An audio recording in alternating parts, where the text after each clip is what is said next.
The moment Adriana Varelli heard her husband call her a lifeless decoration at his own gala, something ancient and furious stirred beneath her perfect mask.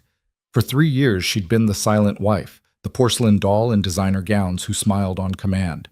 But Dominic Rinaldi had forgotten one crucial detail: dolls don't have pasts. And the woman he married used to own the night. By morning, the entire underworld would know the truth.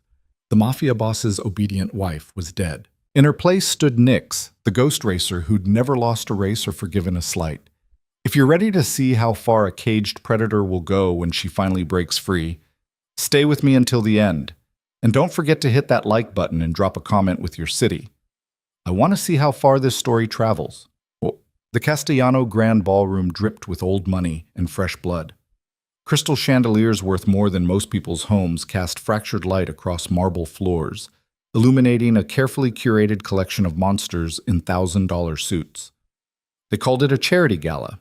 Everyone knew it was a power summit, the 5 families gathering under one roof to measure their influence, negotiate territories, and remind each other why peace was more profitable than war.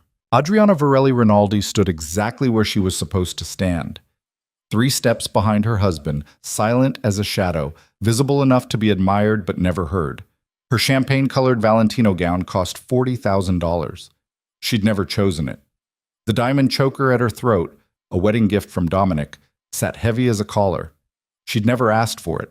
Even her hairstyle, swept into an elegant chignon that exposed the graceful line of her neck, had been selected by Dominic's stylist that morning. She was a work of art, a museum piece, something beautiful to be displayed and never touched. Your wife is exquisite, Dominic.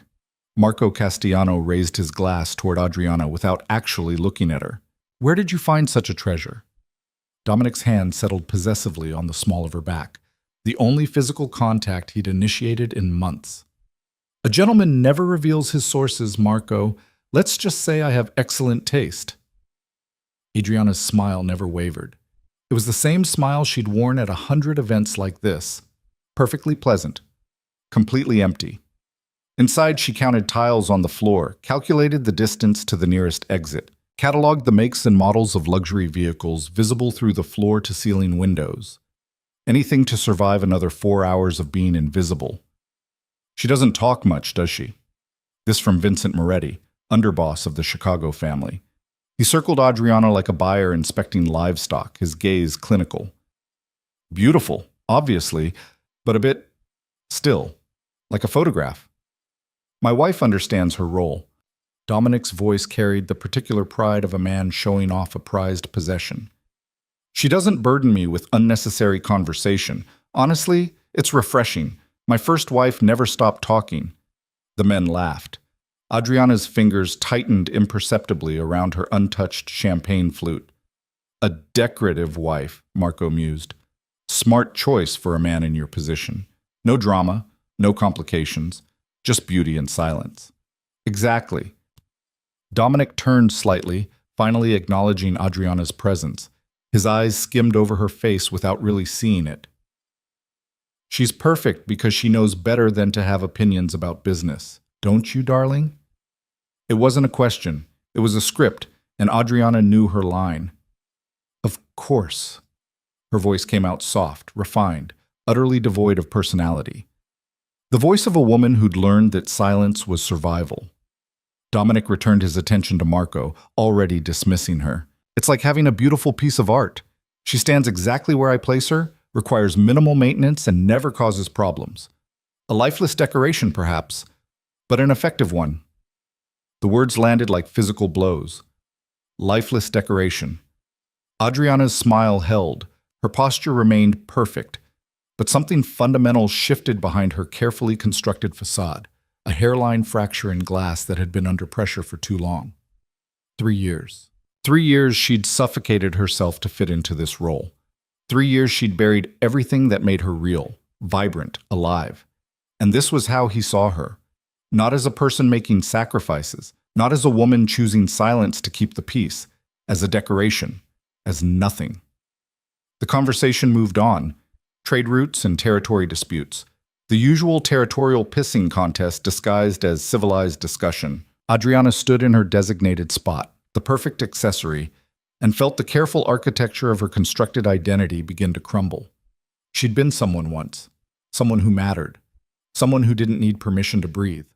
The memories came unbidden, visceral, the roar of an engine pushed to its absolute limit, the smell of burnt rubber and high-octane fuel.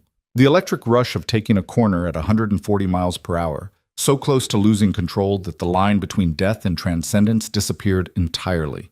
The weight of a wrench in her hand, the satisfaction of solving a mechanical problem no one else could crack. She'd been Nix, the phantom of the underground racing circuit, the driver whose name was whispered with equal parts fear and reverence. She'd owned custom-built machines that cost more than most people's houses. She'd walked away from races with enough cash to live comfortably for years. And then Dominic Rinaldi had walked into her father's garage. Adriana's father had owed money, significant money, the kind of debt that got people disappeared in the dead of night. Dominic had offered an alternative, marriage. A beautiful daughter in exchange for zeroed accounts and continued breathing. Her father had accepted before Adriana even knew about the offer. The wedding had been 3 months later. The erasure of her former self had been immediate and absolute. No more racing, no more late nights at the garage, no more freedom. Dominic had wanted a wife who enhanced his image, refined, cultured, silent. So Adriana had learned to be exactly that, burying Nick so deep she sometimes forgot that version of herself had ever existed. Almost. "Excuse me." Adriana's voice cut through the men's conversation with startling clarity. 5 sets of eyes turned toward her, surprised that the decoration had spoken. Dominic's expression tightened with displeasure. "Yes?" "I need air." She didn't wait for permission. She simply turned and walked, the champagne-colored gown swirling around her legs like water, her heels clicking against marble with decisive rhythm. She felt Dominic's stare burning into her back, felt the weight of broken protocol. Good wives didn't walk away in the middle of business discussions. Good wives certainly didn't excuse themselves without explicit approval. Adriana didn't care. She navigated through the crowd with practiced grace, accepting nods and murmured greetings without stopping. The ballroom felt suffocating. Too many predators in too small a space, all wearing masks of civility. She needed escape, needed space to breathe before the careful control she'd maintained for 3 years shattered completely. The mansion's grounds sprawled across 12 acres of manicured perfection. Adriana followed a stone path away from the noise and light, her heels sinking into grass as she abandoned the walkway entirely. She didn't stop until she reached the estate's garage, a massive structure that housed Marco Castellano's private collection. The side door was locked. Adriana pulled a hairpin from her chignon, ruining hours of professional styling, and had the mechanism defeated in under 30 seconds. Some skills you never forgot. Inside, the garage smelled like leather and expensive machinery. Motion sensor lights flickered on, revealing row after row of automotive excellence. Ferraris, Lamborghinis, vintage Corvettes, muscle cars restored to showroom perfection. It was a temple to speed and power. Adriana moved between the vehicles like a pilgrim approaching sacred ground. Her fingers traced the curve of a 1969 Dodge Charger's hood, feeling the cool metal beneath her palm. The car was flawless. Cherry red paint job, chrome accents polished to a mirror shine, an engine that would purr like a satisfied predator. The keys hung on a board near the entrance, organized by make and model. Trusting. Foolish. Adriana plucked the Charger's keys without hesitation. The weight of them in her palm felt like absolution, like permission to remember who she used to be. She slid into the driver's seat, and everything that had been locked away for 3 years came flooding back. The feel of leather beneath her hands, the promise of power waiting to be unleashed, the fundamental rightness of being exactly where she belonged. The engine roared to life with a sound that resonated in her chest like a war drum. For the first time in 3 years, Adriana smiled, and meant it. The industrial district sprawled along the waterfront like a rust-stained scar, miles removed from the gleaming towers of the financial district. Warehouses stood vacant, their windows shattered eyes staring at nothing. The docks that had once bustled with legitimate trade now hosted a different kind of commerce entirely. Adriana navigated the Charger through streets that GPS didn't recognize, following muscle memory and instinct. The underground racing circuit moved locations constantly, but certain principles remained consistent. You followed the sound. You looked for the telltale gathering of expensive vehicles in impossible-to-explain places. You listened for the specific quality of crowd noise that only came from people watching something illegal and thrilling. She found the location in an abandoned shipping yard where containers stacked 3 stories high created a makeshift arena. Portable lights cast harsh illumination across a quarter-mile stretch of cracked asphalt.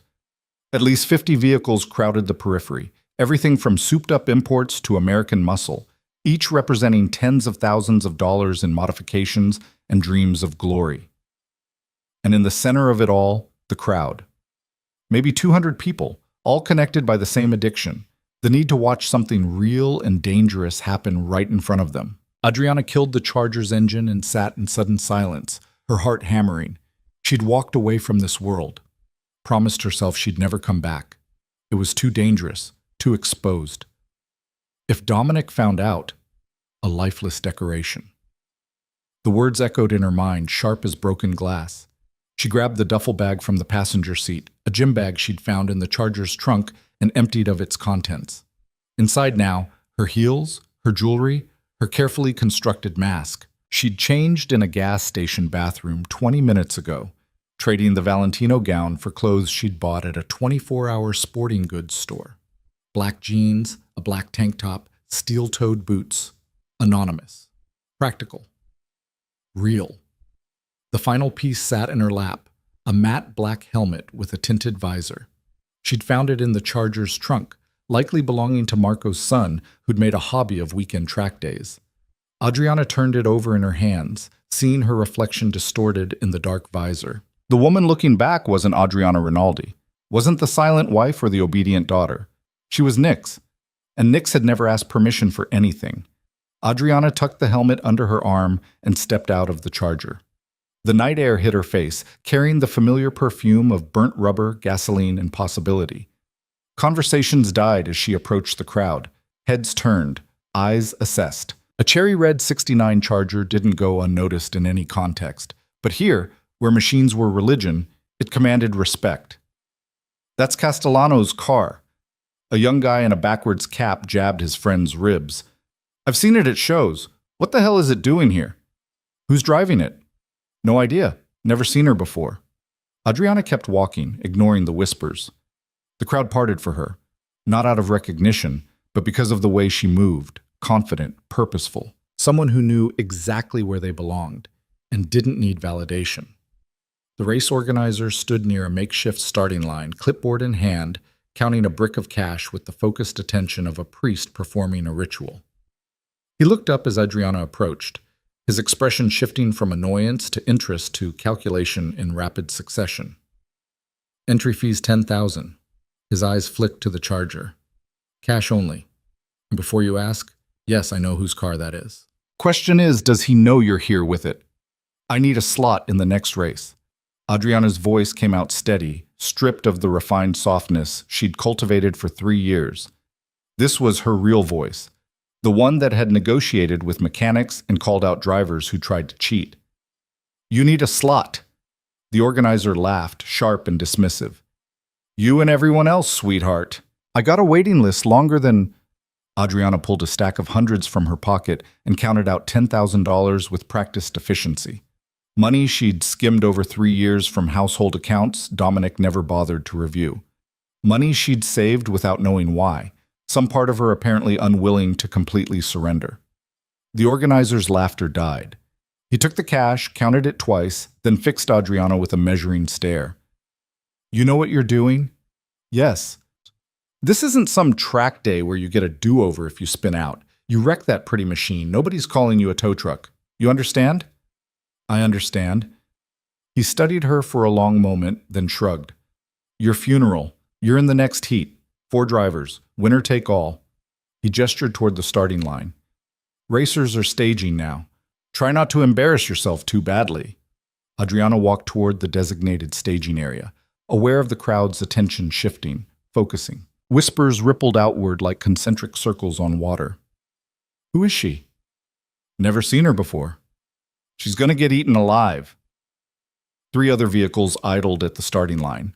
A metallic blue Nissan GTR with enough aftermarket parts to fund a small business, a black Dodge Challenger that rumbled with barely contained violence, and a silver BMW M4 that looked like it had been engineered by scientists and blessed by speed demons. The drivers were exactly what she expected. Young, mostly male, radiating the particular arrogance of people who'd won enough races to believe they were invincible. They sized up the Charger with practiced eyes, noting the classic lines, the stock appearance, the apparent lack of serious modifications. The GTR's driver, a Latino kid who couldn't have been more than 22, grinned at his companions. "Look at this. Somebody's daddy let them borrow the classic for the night. Probably thinks this is a car show." The Challenger's driver leaned out his window. "Hey, princess, you lost? The cruise-in is 2 towns over." Adriana slid into the Charger and closed the door, cutting off their laughter. She pulled on the helmet, adjusted the seat, checked the mirrors. Muscle memory took over. Her hands knew exactly where to go. Her body knew exactly how to prepare. She placed one hand on the gear shift, the other on the wheel, and let herself feel the car beneath her. The Charger wasn't stock, not even close. Marco Castellano might have appreciated vintage aesthetics, but under the hood was pure modern engineering. She could feel it in the way the engine thrummed, the way the whole machine seemed to strain against stillness. The race organizer stepped into the space between the vehicles, raising one arm. "Quarter mile. First one across the far line wins. Hit a container, you're out. Hit another racer, you're out and banned. Hit a spectator." He smiled without humor. "Well, let's not find out what happens then." Adriana's pulse steadied. The noise of the crowd faded to white noise. The world narrowed to the strip of asphalt ahead, the weight of the accelerator beneath her foot, the exact moment when the organizer's arm would drop. "On my mark!" The organizer's voice cut through the engine noise. 3! The GTR revved, its turbos spooling. 2! The Challenger's driver was already inching forward, trying to steal advantage. 1! Adriana's breathing slowed. Her vision sharpened.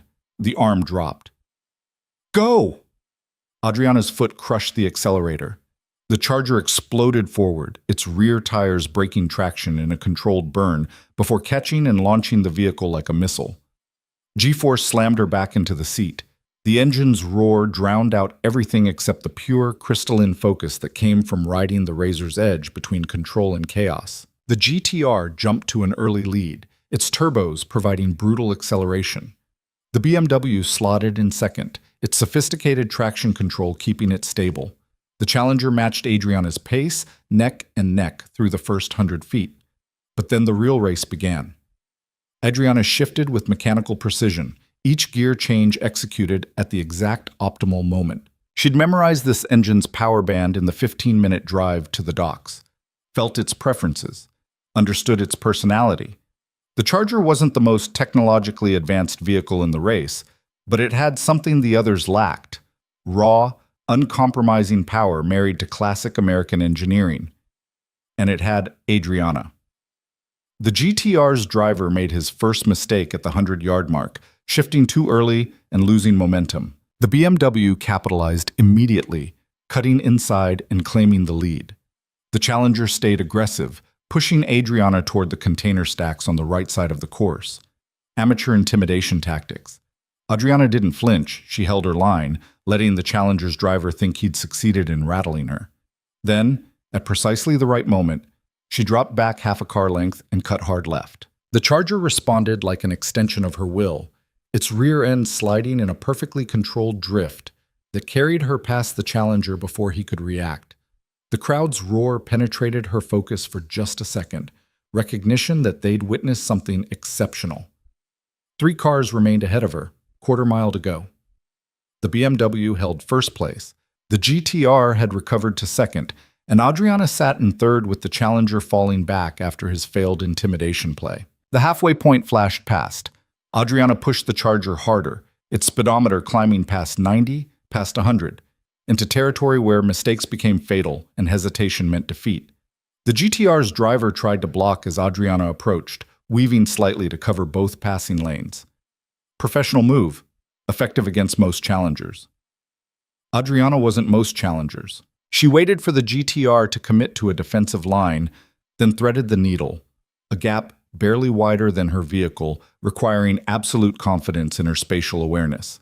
The Charger's passenger side missed the GTR's bumper by inches. The driver's side came within a hand width of a container wall. Adriana never wavered. Second place. One car ahead. 200 yards remaining.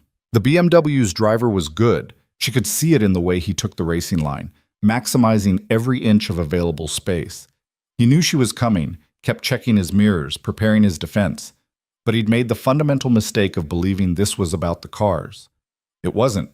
It had never been. This was about the driver. And nobody wanted this more than Adriana did. She'd spent 3 years in a cage, 3 years being invisible, 3 years being dismissed as decoration. Every ounce of suppressed rage, every moment of swallowed dignity, every time she'd smiled when she wanted to scream, it all poured into this moment. The BMW driver moved to block. Adriana was already where he didn't expect, coming up on his blind side with timing that bordered on precognition. She'd read his body language through his window, seeing the subtle tension that preceded his defensive move, adjusted before he'd even begun.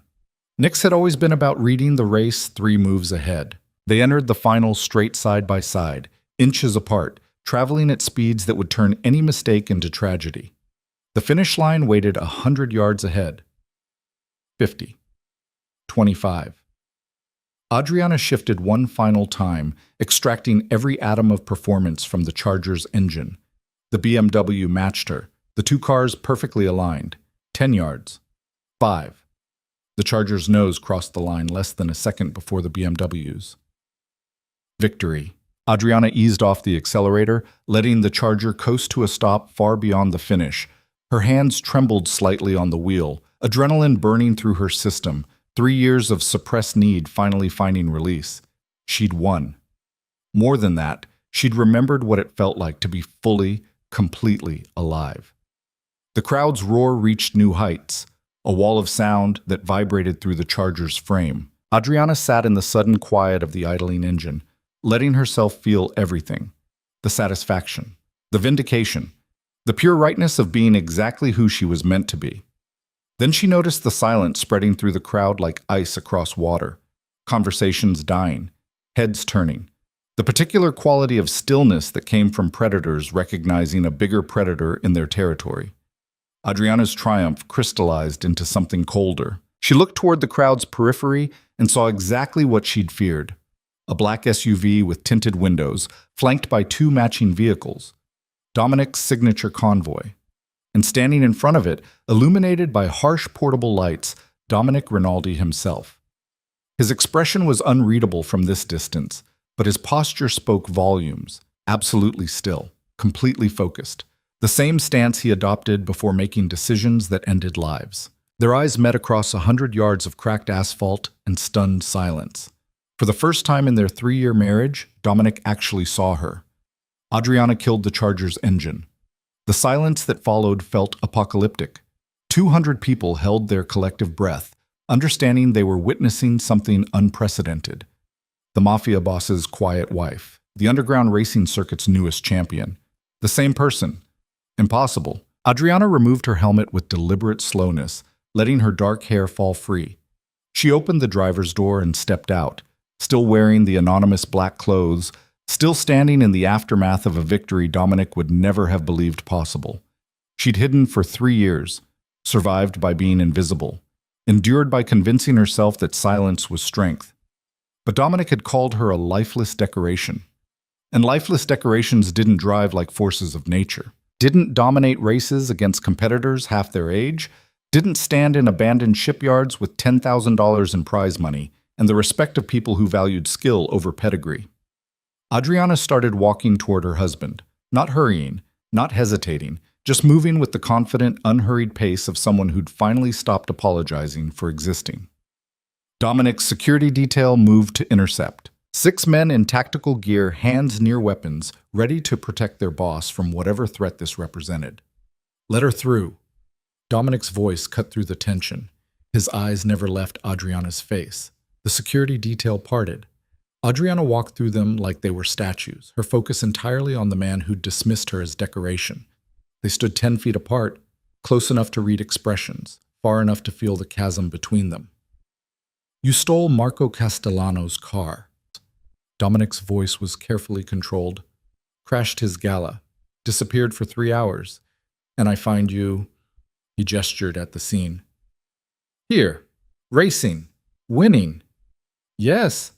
Adriana's voice came out steady. No apology, no explanation, just acknowledgement. How long? The question emerged sharp as a blade. How long have you been able to drive like that? Since before you knew my name. Something flickered in Dominic's eyes. Confusion, recognition. The beginning of understanding that the woman he'd married was someone entirely different from who he'd believed. 3 years, his jaw tightened. 3 years you stood beside me, silent and still, and you never thought to mention you could do this? He gestured at the charger, at the race course, at the evidence of skills that existed in direct contradiction to everything he thought he knew. You never asked. Adriana held his stare. You told me what kind of wife you wanted. Refined, cultured, silent. I became exactly that. But that doesn't mean it was ever who I actually am.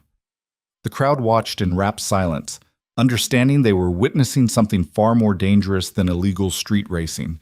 This was a marriage imploding in real time, power dynamics shifting like tectonic plates.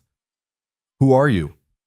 Dominic's voice dropped to something quieter, more dangerous. Not the public boss voice, something more personal. Because the woman I married wouldn't have done this. Could have done this. The woman you married was a ghost. Adriana took a step forward, closing the distance. A construction. Someone I built to survive a marriage I never wanted. But she was never real, Dominic. She was what you needed me to be, nothing more. And this? He gestured at the racing setup. This is real? This is Nick's. The name emerged naturally, without hesitation. Underground racing champion, 3 years retired, undefeated record. The woman your wife used to be before you erased her. Dominic stared at her like she'd grown additional heads. Nick's. He said the name slowly, testing it. Then something clicked. Nick's. The ghost racer. The phantom driver everyone talked about 5 years ago. The one who disappeared without explanation. His eyes widened fractionally. That was you? That was me. Why didn't you? He stopped, recalibrating. Why hide it? You wanted a decorative wife. Would you have married a woman known for dominating illegal racing circuits? Would that have enhanced your image at charity galas? Dominic had no answer. They both knew the truth. The woman he'd wanted, the quiet, refined, utterly presentable wife, was incompatible with the woman who'd just destroyed 3 opponents without breaking a sweat. I listened to you tonight. Adriana's voice remained steady, but something sharp entered it. At the gala, you and your colleagues discussing me like I wasn't standing 3 feet away. You called me a lifeless decoration, perfect because I don't have opinions, beautiful and empty. Dominic's expression shifted, the first hint of discomfort. 3 years I've been exactly what you wanted. 3 years I suffocated everything real to fit into your life, and that's how you see me. As nothing. She took another step forward, close enough now that she could see the complex play of emotions across his face. So I stopped pretending, because I'd rather be dangerous and real than perfect and invisible. Silence stretched between them, heavy with 3 years of unspoken truths finally finding air. Dominic's phone buzzed. He ignored it, buzzed again. He pulled it out with visible irritation, glanced at the screen, and his entire demeanor changed. The personal conflict vanished, replaced by the cold calculation of a man receiving information that changed equations. We need to leave. His voice shifted to command mode. Now. I'm not finished. Someone planted a bomb in my vehicle. Dominic's eyes locked on hers, completely serious. Security just found it. 2 pounds of C4 wired to the ignition. If I'd driven myself tonight instead of taking the armored convoy, I'd be scattered across 5 city blocks. The words landed like physical impact. Adriana's mind immediately started calculating implications. An inside job. Had to be. Dominic's vehicles were kept in a secured garage with camera coverage and armed guards, someone with access, someone trusted. Your security chief. The realization crystallized instantly. He's the only one with override access to the garage, the only person who could disable cameras without raising flags. Dominic stared at her. How did you? Because I've been invisible for 3 years, and invisible people notice everything. Adriana's voice came out hard, certain. Vincent Moretti asked too many specific questions tonight about your schedule, your vehicles, your security protocols. Your chief was at the gala. He left early, said it was a family emergency. That wasn't coincidence. Vincent Moretti. Dominic's expression went very still, very dangerous. The look that preceded violence. He's making a move. And your security chief is either compromised or a willing participant. Adriana glanced at the convoy. Which means everyone with you tonight is potentially suspect. You can't trust your own protection detail. The assessment was brutal, accurate, and completely at odds with the quiet, decorative wife who wasn't supposed to have tactical opinions. Dominic looked at her, really looked at her, for the first time since they'd met. Seeing not what he wanted to see, but what was actually there. A woman who'd read the political landscape in a single evening of observation, who'd assessed threats while standing silent in expensive gowns, who'd survived by being underestimated while remaining lethally aware. Can you get us out of here? His voice carried an edge she'd never heard before. Not a command, a request. Maybe even a plea. Adriana turned toward the Charger. Get in. Dominic moved toward the Charger with the controlled urgency of a man who'd survived too many attempts on his life to panic, but who understood when the situation had crossed from theoretical danger into immediate crisis. His security detail started to follow, hands moving toward weapons in practiced readiness. Stay with the convoy. Dominic's command stopped them mid-stride. Follow at a distance. Do not engage unless I signal. And get me a secure line to Marcus at the safe house. The head of his detail, a broad-shouldered man named Torres, hesitated. Sir, we can't protect you if you're in a separate vehicle with my wife? Dominic's voice carried an edge sharp enough to draw blood. The woman who just identified a conspiracy I missed? That's exactly where I need to be. Torres's jaw tightened, but he nodded. Years of service had taught him when to argue and when to obey. This was the latter. Adriana was already in the driver's seat, engine running, her earlier adrenaline rush transformed into something colder and more focused. Combat readiness. She'd never been in a firefight, but 3 years of observing Dominic's world had taught her the fundamentals. Stay mobile, trust no one, assume every shadow held a threat. Dominic slid into the passenger seat and barely had time to close the door before Adriana punched the accelerator. The Charger surged forward, leaving the stunned crowd and Dominic's security convoy in a spray of gravel and burnt rubber. Seatbelt. Adriana's voice came out clipped, professional. The same tone she'd heard Dominic use during crisis situations.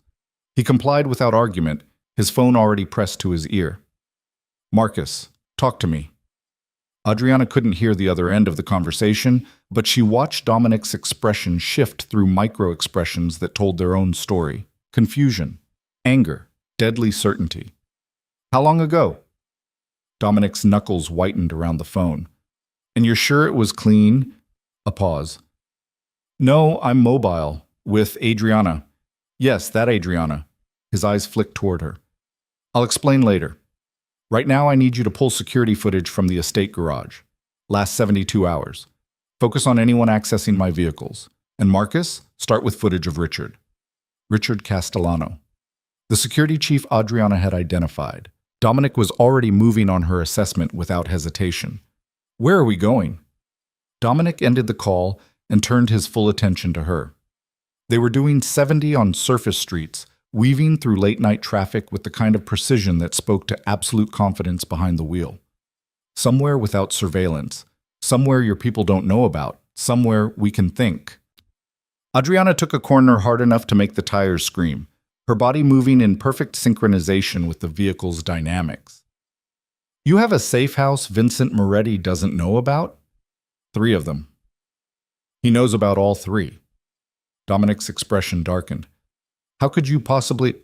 Because at the gala, before you called me decoration, I spent 20 minutes standing silent while Vincent asked your underboss Carlo about contingency protocols. Carlo got drunk and nostalgic, started talking about the good old days. Mentioned how smart you were to maintain safe houses in the financial district, the port area, and out in Bridgewater. Adriana merged onto the highway, accelerating smoothly past 80. Vincent acted like it was news. It wasn't. He already knew. He was confirming details. The silence that followed was profound. Dominic stared at her like she'd revealed the ability to read minds. You remember that? A conversation you weren't even part of? From hours ago? I remember everything. Adriana kept her eyes on the road, tracking headlights in her mirrors, watching for tails. When you're invisible, listening is all you can do, so you get good at it. Dominic's phone buzzed. He glanced at the screen, and his entire body went rigid. Marcus found something. Let me guess. Richard accessed your vehicle bay 3 times in the last 48 hours. Each time for exactly 7 minutes, long enough to plant a device and wire it properly. How did you... Dominic stopped himself. Of course you know timing protocols. You've been watching us for 3 years. Learning, Adriana corrected. There's a difference. Watching is passive. Learning means understanding the patterns well enough to predict them. She changed lanes, cutting off a sedan whose driver honked in impotent rage. Richard's been with you for what, 8 years? 9. Family? Sister in Chicago. Nephew with medical issues, expensive medical issues. There's your pressure point. Adriana took the next exit, leaving the highway for a maze of industrial streets that hadn't seen legitimate business in a decade. Vincent finds someone with leverage, applies pressure, and suddenly your most trusted security chief becomes a liability. Classic infiltration. They drove in silence for several minutes, the city falling away behind them, replaced by warehouses and abandoned factories. Adriana navigated without GPS, relying on memory and instinct. She'd explored these areas years ago, back when she'd needed places to work on cars without interference. The industrial wasteland had provided perfect anonymity then. It would serve the same purpose now. Where did you learn tactical assessment? Dominic's voice carried genuine curiosity beneath the tension. Racing doesn't teach you how to identify security vulnerabilities. My father's garage wasn't just about cars. Adriana slowed, scanning buildings for the one she remembered. Before he got in debt to you, he ran a chop shop, took apart stolen vehicles, sold the parts, moved the proceeds through shell companies. I learned how to strip a car down to components before I learned algebra. And when you're in that world, you learn to think like the people who want to catch you. Your father ran a chop shop. Dominic processed this new information. The man I thought was a legitimate mechanic. He was legitimate. Until he wasn't. Money problems make people flexible about legality. She pulled the Charger into an alleyway between 2 massive warehouses, killing the lights. He taught me engines. The criminal element taught me everything else. Adriana parked behind a rusted dumpster that concealed the vehicle from casual observation. She killed the engine, and sudden silence pressed in around them. No traffic noise, no sirens. Just the tick of cooling metal and the distant sound of water lapping against industrial piers. This is where you bring me? Dominic surveyed their surroundings with obvious skepticism. A abandoned warehouse district? This is where I bring us to stay alive. Adriana opened her door. Your safe houses have security systems. Security systems have access logs. Access logs can be monitored by people you trust who shouldn't be trusted. Here? She gestured at the urban decay surrounding them. No systems, no logs, no way for anyone to track us unless they physically follow, and I've been checking mirrors for the last 30 minutes. We're clear. She led him to a service entrance she'd used years ago. The padlock was rusted, but the mechanism still worked. Inside, the warehouse smelled like abandonment and old concrete. Adriana pulled a small flashlight from the Charger's glove compartment. She'd grabbed it before leaving the racing site, some instinct telling her they'd need resources. The beam of light revealed a vast, empty space. Shipping containers stacked in the corners, their paint faded to industrial ghosts. An office area elevated along one wall, its windows dark and watching, enough shadows to hide an army. We're exposed here. Dominic's hand moved to his waistband, where Adriana knew he kept a compact 9mm. No exit secured, no sightlines controlled. We're invisible, Adriana countered. There's a difference. Exposure means people know where you are and can target you. Invisibility means nobody thinks to look. She moved toward the elevated office. Come on, The office had been ransacked years ago, filing cabinets overturned, furniture broken, anything valuable long since stripped. But the structure was sound, and the windows provided views of all approach angles. Adriana positioned herself where she could watch the entrance they'd used and the loading bay doors on the opposite wall. Dominic joined her, his phone casting pale light across his features. Marcus confirmed the explosives, military-grade C4, remote detonator, backup timer, sophisticated setup. Whoever planted it knew exactly what they were doing. Richard has military background? Marines. Explosives, ordnance, disposal. Dominic's voice carried bitter recognition. He'd know how to build a bomb that wouldn't fail. But he did fail. Adriana turned from the window. He failed because you didn't drive yourself tonight. Why the convoy? You usually drive yourself to events. Dominic's expression shifted, the look of a man recognizing how close he'd come to death. Last-minute decision. Torres insisted, said there'd been chatter about increased security risks. I thought he was being paranoid. Torres saved your life. Or Torres is part of the conspiracy and the plan changed. Dominic's paranoia wasn't unfounded. When bombs started appearing in your vehicles, trust became a luxury you couldn't afford. No, Adriana shook her head. If Torres wanted you dead, he had a dozen easier opportunities tonight. Private moments. Moments when your guard was down. Bombs are distance weapons. You use them when you can't get close or when you want to send a message. What message does a car bomb send? That you're vulnerable. That your security isn't absolute. That the empire has cracks. Adriana moved closer, her voice dropping. Vincent isn't just trying to kill you. He's trying to destabilize your entire organization. Make your people question whether you can protect them. Make your allies wonder if backing you is worth the risk. Dominic studied her in the darkness, the glow from his phone highlighting the sharp lines of her face. You've thought about this before, about how someone would take down my organization. I've thought about a lot of things while standing silent at galas. Why didn't you tell me any of this? Your skills, your observations, your assessments? Because you wanted a decorative wife, not a strategic partner. And because... Adriana paused, weighing how much truth to reveal. Because I convinced myself that staying invisible was safer than being seen, that if I never gave you a reason to notice me, I could survive this marriage without losing whatever was left of myself. And tonight? Tonight you called me lifeless, and I realized I'd already lost myself trying to be what you wanted. So I took it back. The silence stretched between them, heavy with implications neither was quite ready to address. Dominic's phone buzzed again, shattering the moment. Marcus, Dominic put the call on speaker. What do you have? Footage confirmation, Richard accessed the vehicle bay 3 times. But boss, there's more. We pulled his financial records, wire transfers, $200,000 deposited in his sister's medical fund over the last 6 months. Payments came from a shell corporation registered in Delaware. Trace the corporation. Already did. It's buried under 6 layers of holding companies, but the ultimate owner is a real estate investment firm that Vincent Moretti uses for money laundering. Dominic's jaw clenched so hard Adriana could hear his teeth grinding. Vincent bought my security chief. For 6 months, he's had access to everything. My schedules, my safe houses, my security protocols. There's more, boss. Richard's not here. His apartment is cleared out. Looks like he left in a hurry, maybe 2 hours ago. We found his service weapon and badge in the trash. He's running. Or he's already dead. Adriana's voice cut through the tension. Vincent doesn't leave loose ends. Richard served his purpose.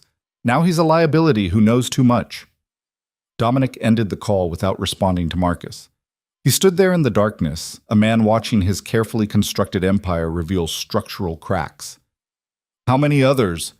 His voice came out rough. If Vincent compromised Richard, who else has he bought? How deep does this go? Deep enough that he felt confident planting a bomb in your personal vehicle. Deep enough that he knew your schedule well enough to know when you'd be using it. Deep enough that he's probably planned for this conversation happening right now. Dominic turned to face her fully. What would you do? If you were running this operation? If you were Vincent trying to take down my organization? Adriana considered the question seriously. It wasn't rhetorical. Dominic was actually asking for her strategic assessment. treating her like an equal for the first time in their marriage.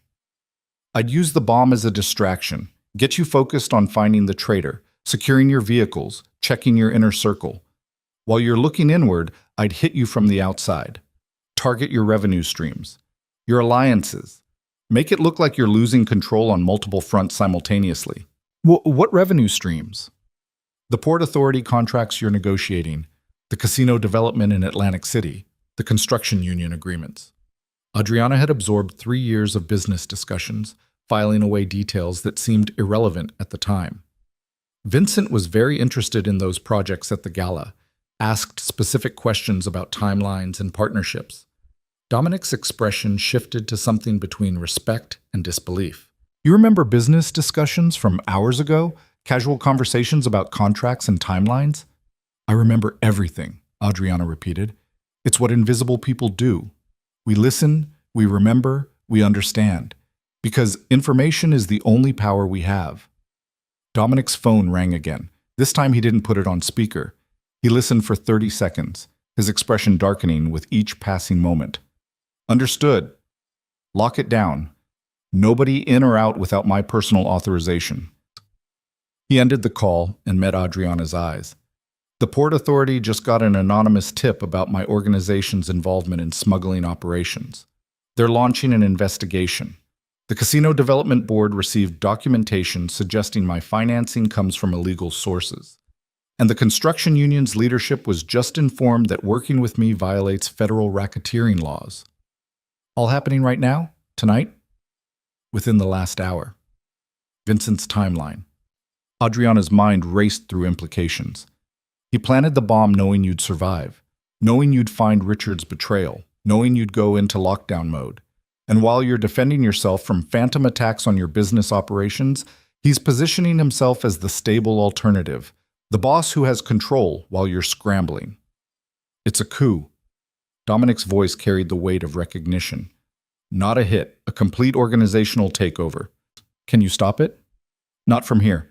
Not without access to my people, my resources, my network. He looked at her. I need to get back. Need to shore up defenses, manage the crises, prove to everyone that I'm still in control. That's exactly what Vincent wants you to do. He wants you visible, predictable, moving according to patterns he's already planned for. The moment you surface, you're vulnerable. So what's the alternative? Hide in an abandoned warehouse while my empire burns? The alternative is you send a message that can't be ignored. That shows everyone you're not just surviving, you're hunting. Adriana moved to the window, looking out at the industrial wasteland. Vincent thinks he knows you, thinks he's predicted your response. Show him he's wrong. How? Adriana turned back to face him, and in the darkness, Dominic saw something he'd never noticed before. His quiet, decorative wife had the eyes of a predator, someone who understood violence not as theory, but as tangible reality. Richard ran because he knows Vincent will kill him to eliminate evidence, which means Richard is desperate, scared, and willing to deal. Find him before Vincent does. Get him to flip. Then you have proof of the conspiracy, leverage against Vincent, and a way to control the narrative. Marcus already looked. Richard's in the wind. Marcus looked in obvious places. Safe houses, family connections, known associates. But Richard's military, right? Marines have their own networks, their own safe harbors. Dominic's eyes narrowed. How do you know about military networks? Because my father's chop shop serviced vehicles for a veterans motorcycle club. They had places they'd go when civilian law got too close. Off-grid locations that only club members knew about. Richard's scared and running. He'll go somewhere familiar. Somewhere that reminds him of when life made sense. There's a Marine Corps bar on the south side. Dive place where veterans drink and pretend the civilian world doesn't exist. Richard used to talk about it. That's where he'll be. Somewhere he can blend in with people who understand his language. Somewhere he feels safe. Dominic pulled out his phone, then stopped. If I call Torres to check it out, and Torres is compromised, Richard dies before we get answers. If I call anyone in my organization right now, I risk tipping off Vincent. So we don't call anyone. Adriana held his stare. We go ourselves. We? You're not trained for confrontation. Richard's a combat veteran. If he's cornered, he'll respond with violence. Then it's good I'm not planning to corner him. Adriana moved toward the door.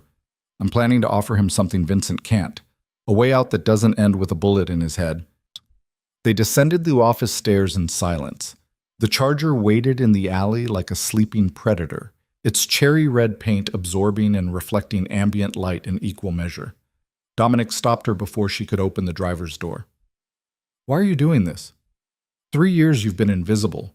3 years you could have walked away, divorced me, rebuilt your life somewhere else. Why now? Why help me? Adriana considered the question. The honest answer was complicated, layered with motivations she didn't fully understand herself. Anger at being dismissed, satisfaction at finally being seen, the strange intimacy of shared danger, and something deeper, more primal. The recognition that for the first time in 3 years she wasn't being asked to be less than she was. She was being asked to be exactly as capable as she'd always been.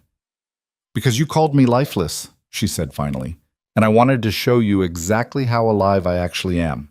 The rest? She opened the car door. We'll figure out as we go. The Marine Corps bar occupied the ground floor of a building that had been condemned twice and refused to die. No sign outside, just a red door and a small window that leaked golden light and the sound of voices who'd seen too much and couldn't forget. Adriana parked the Charger 3 blocks away, positioning for quick escape. They approached on foot, Dominic's hand resting casually on his concealed weapon, Adriana moving with the same confidence she'd shown on the race course. Let me talk to him first. Adriana's voice was quiet. You walk in there and he'll panic, think it's a hit. But me? I'm just the boss's quiet wife, non-threatening, forgettable. Except you're not. Dominic's voice carried something that might have been admiration. Forgettable, I mean. Richard doesn't know that yet. They entered the bar through the red door, and conversation stuttered like an engine missing spark. A dozen faces turned toward them, weathered men nursing drinks and memories, reading the newcomers with the automatic threat assessment of people who'd survived combat. Richard Castellano sat in the back corner, his back to the wall, a half-empty bottle of whiskey on the table in front of him. His eyes tracked Adriana and Dominic with the hollow awareness of a man who'd been expecting this moment. Adriana moved first, walking directly to his table with her hands visible and her posture open. Non-aggressive, just a woman approaching a man for conversation. You're waiting for Vincent to send someone. Her voice carried clearly in the sudden quiet. Someone to make sure you can't testify. Can't expose the conspiracy. Can't trade information for protection. Richard's hand disappeared beneath the table, reaching for a weapon. You're here to do it yourself. Dominic's way of sending a message. If I wanted you dead, you'd be dead. Dominic's voice cut through the tension. He'd positioned himself near the entrance, controlling the exit, his weapon still holstered. I'm here to offer you something Vincent won't. A choice. Choice? Richard laughed bitterly. There's no choice. I'm dead the moment I leave this building. Vincent, you doesn't matter. I'm a loose end. Your leverage. Adriana sat down across from Richard without asking permission. You're proof of Vincent's conspiracy, testimony that can bring down his entire operation. And you're alive right now because I convinced Dominic that you're worth more talking than silent. Richard's eyes flicked between them, calculating odds. Why would Dominic let me live? I planted a bomb in his car. I betrayed 9 years of service. I deserve execution.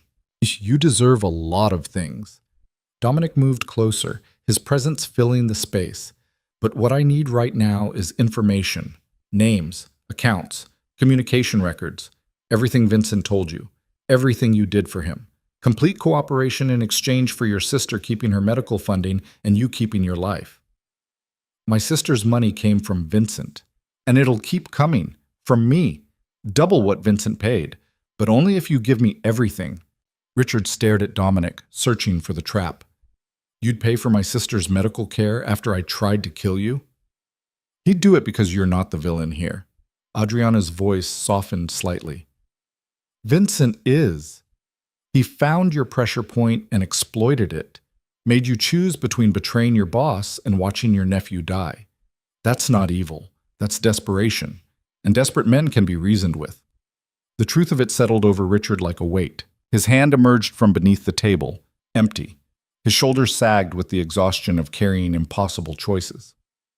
Vincent has 5 other people in Dominic's organization. I don't know all the names, but I know there's someone in the accounting department, someone in operations, someone close to the underboss Carlo. Richard's voice came out hollow. He's been building this for 2 years, planting people, creating dependencies, waiting for the right moment to execute. The bomb was the trigger. Dominic's voice was cold. Proof that I'm vulnerable. Signal for everyone to make their moves. He wanted you scared, wanted you making mistakes. The business investigations, the federal attention, it's all coordinated. Vincent has people in the Port Authority, the casino board, even the FBI field office. He's been building a case against you while simultaneously positioning himself as the legitimate alternative. Adriana and Dominic exchanged glances. The conspiracy was deeper and more sophisticated than either had imagined. "Give me names," Dominic commanded. "Everyone Vincent compromised. Every piece of the operation you know about." Richard talked for 20 minutes. Names, dates, account numbers, meeting locations. He laid out Vincent's entire conspiracy with the mechanical precision of a man who'd memorized details as insurance. By the time he finished, Dominic had enough information to dismantle Vincent's operation and expose the rot that had spread through his organization. "There's one more thing." Richard's voice dropped to barely audible. "Vincent's planning something for tomorrow night. The big summit meeting at the Regency Hotel, all 5 families gathering to discuss the territory agreements. He's going to make his move there. Public accusation. Documentation of your alleged crimes. A vote of no confidence that strips your position and transfers power to him. A public coup at a family summit." Dominic's expression was stone. "He's not just taking my territory, he's taking my seat at the table. He's been planning it for months, has votes lined up, has evidence fabricated. By the time the meeting ends tomorrow night, you'll be out and he'll be in." Adriana stood, her mind already racing through countermeasures. "Then we have less than 24 hours to dismantle 2 years of conspiracy and expose Vincent before he can execute his endgame." "We?" Richard looked at her with genuine confusion. "Who exactly are you?" Adriana smiled, the first real smile she'd managed since leaving the gala.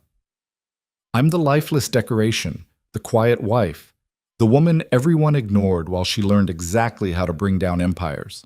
She turned to Dominic. "Get Richard to safety, somewhere Vincent can't reach, then start making calls. We have work to do." The safe house Dominic chose for Richard wasn't one of the 3 Vincent knew about. It was a 4th location, an apartment above a Portuguese bakery in a neighborhood where nobody asked questions and everyone minded their own business. Marcus met them there at 3 in the morning, his expression carefully neutral when he saw Adriana still at Dominic's side, still wearing the black racing clothes, still moving with the decisive confidence of someone who'd stopped pretending to be harmless. "Boss." Marcus handed Dominic a secure phone and a manila envelope thick with documents. "Everything Richard gave us checks out. The accounting department mole is Sandra Reeves. Operations is compromised by Vincent's nephew, Tommy Moretti. And the person close to Carlo?" He paused, visibly uncomfortable. "It's Carlo's driver, guy named Jimmy Pescatore. He's been feeding Vincent information for 18 months. Dominic's jaw tightened. Carlo was his underboss, his second in command, the man he trusted with operational authority. Having Carlo's driver compromised meant Vincent had access to nearly everything. "How deep does Jimmy's access go?" Adriana asked the question before Dominic could. She'd positioned herself near the window, watching the street below with the same vigilance she'd shown at the warehouse. Marcus turned to her and for the first time really looked at her. Not as the boss's wife, as someone who'd earned the right to ask tactical questions. "Deep enough. Jimmy drives Carlo everywhere, hears every phone call, knows every meeting location. If Carlo discussed it in his car, Vincent knows about it. Which means Vincent knows about the emergency response protocols."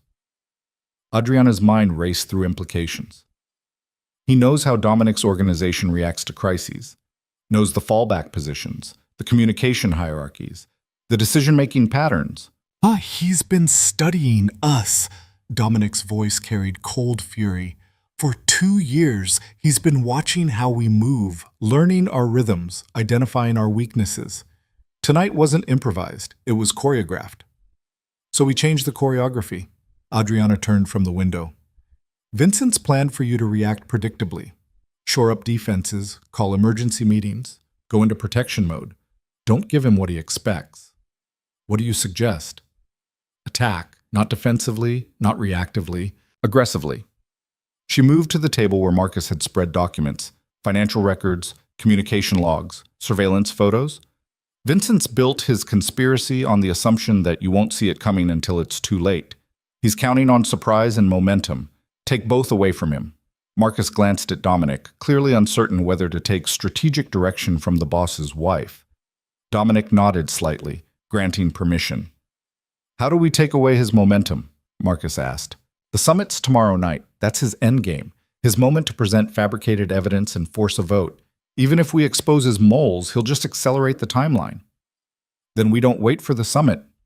Adriana's fingers traced connections between documents, linking names and transactions with the pattern recognition she'd honed through years of invisible observation. We expose him before he can make his move. Publicly. Undeniably. In a way that destroys his credibility before he can destroy yours. How? Dominic leaned forward, his full attention on her now. Not humoring her. Actually listening. Richard gave us account numbers, wire transfers, communication records. That's evidence of conspiracy, but it's technical, boring, the kind of thing that gets buried in legal proceedings while Vincent controls the narrative. Adriana pulled out her phone, the same phone she'd used to navigate to the racing circuit, now serving a different purpose. We need something visceral, something the other families can't ignore or dismiss. She pulled up a news article from 6 months ago. Local businessman found dead in his car. Apparent suicide. Case closed. Thomas Rivera. Adriana showed them the article. He owned a construction company that was bidding against Vincent for the union contracts. Died 3 days after submitting his final proposal. Ruled a suicide, but the timing was suspicious enough that people whispered. I remember. Dominic's voice was quiet.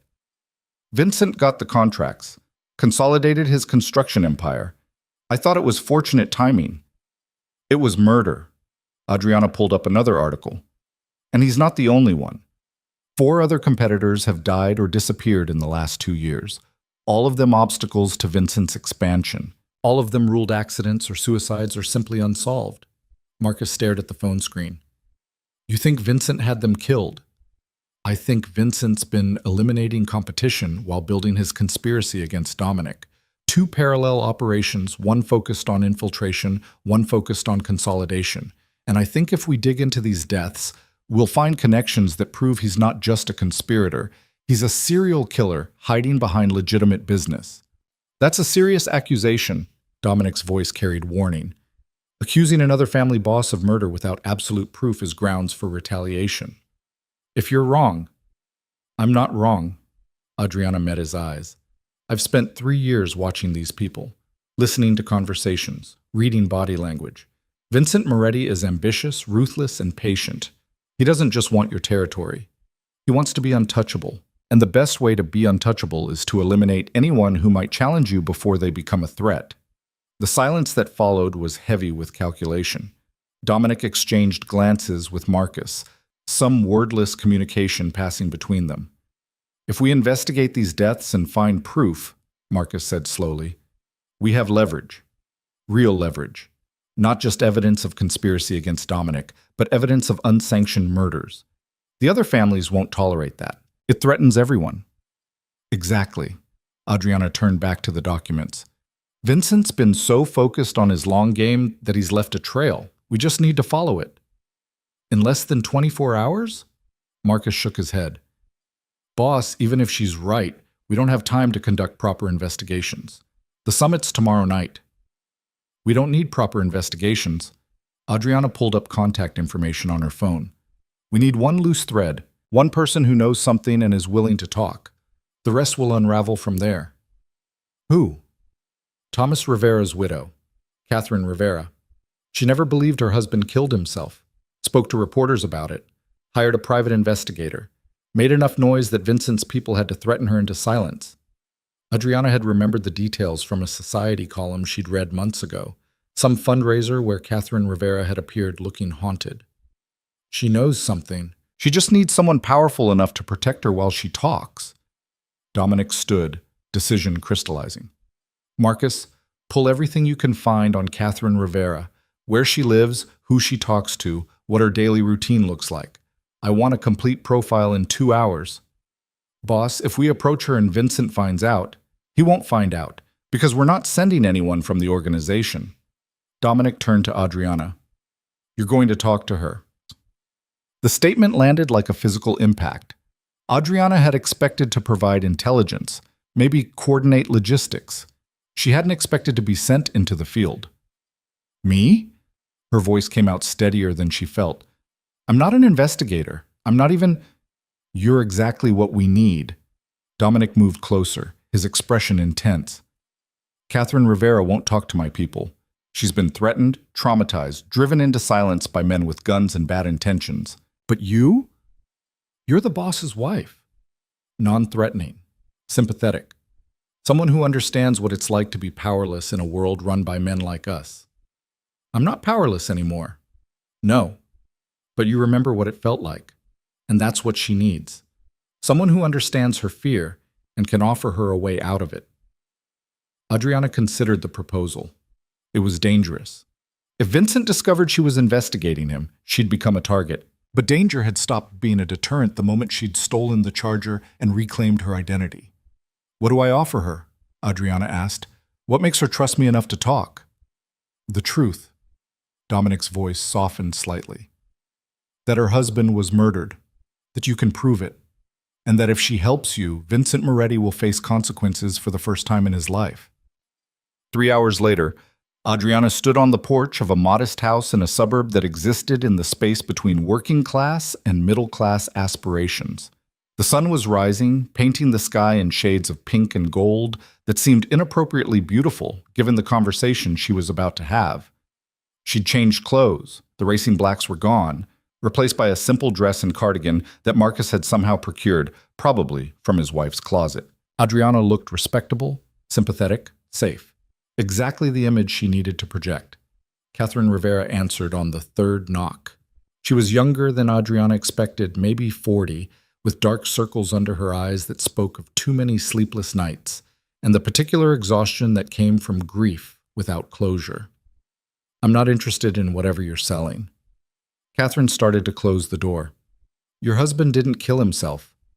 Adriana's words stopped the door mid-swing.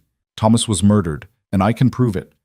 Catherine's face went pale. Her hand trembled on the doorknob. Who are you? Someone who understands what it's like to be invisible, to know the truth and have nobody believe you, to be threatened into silence by people with more power than conscience. Adriana held Catherine's gaze.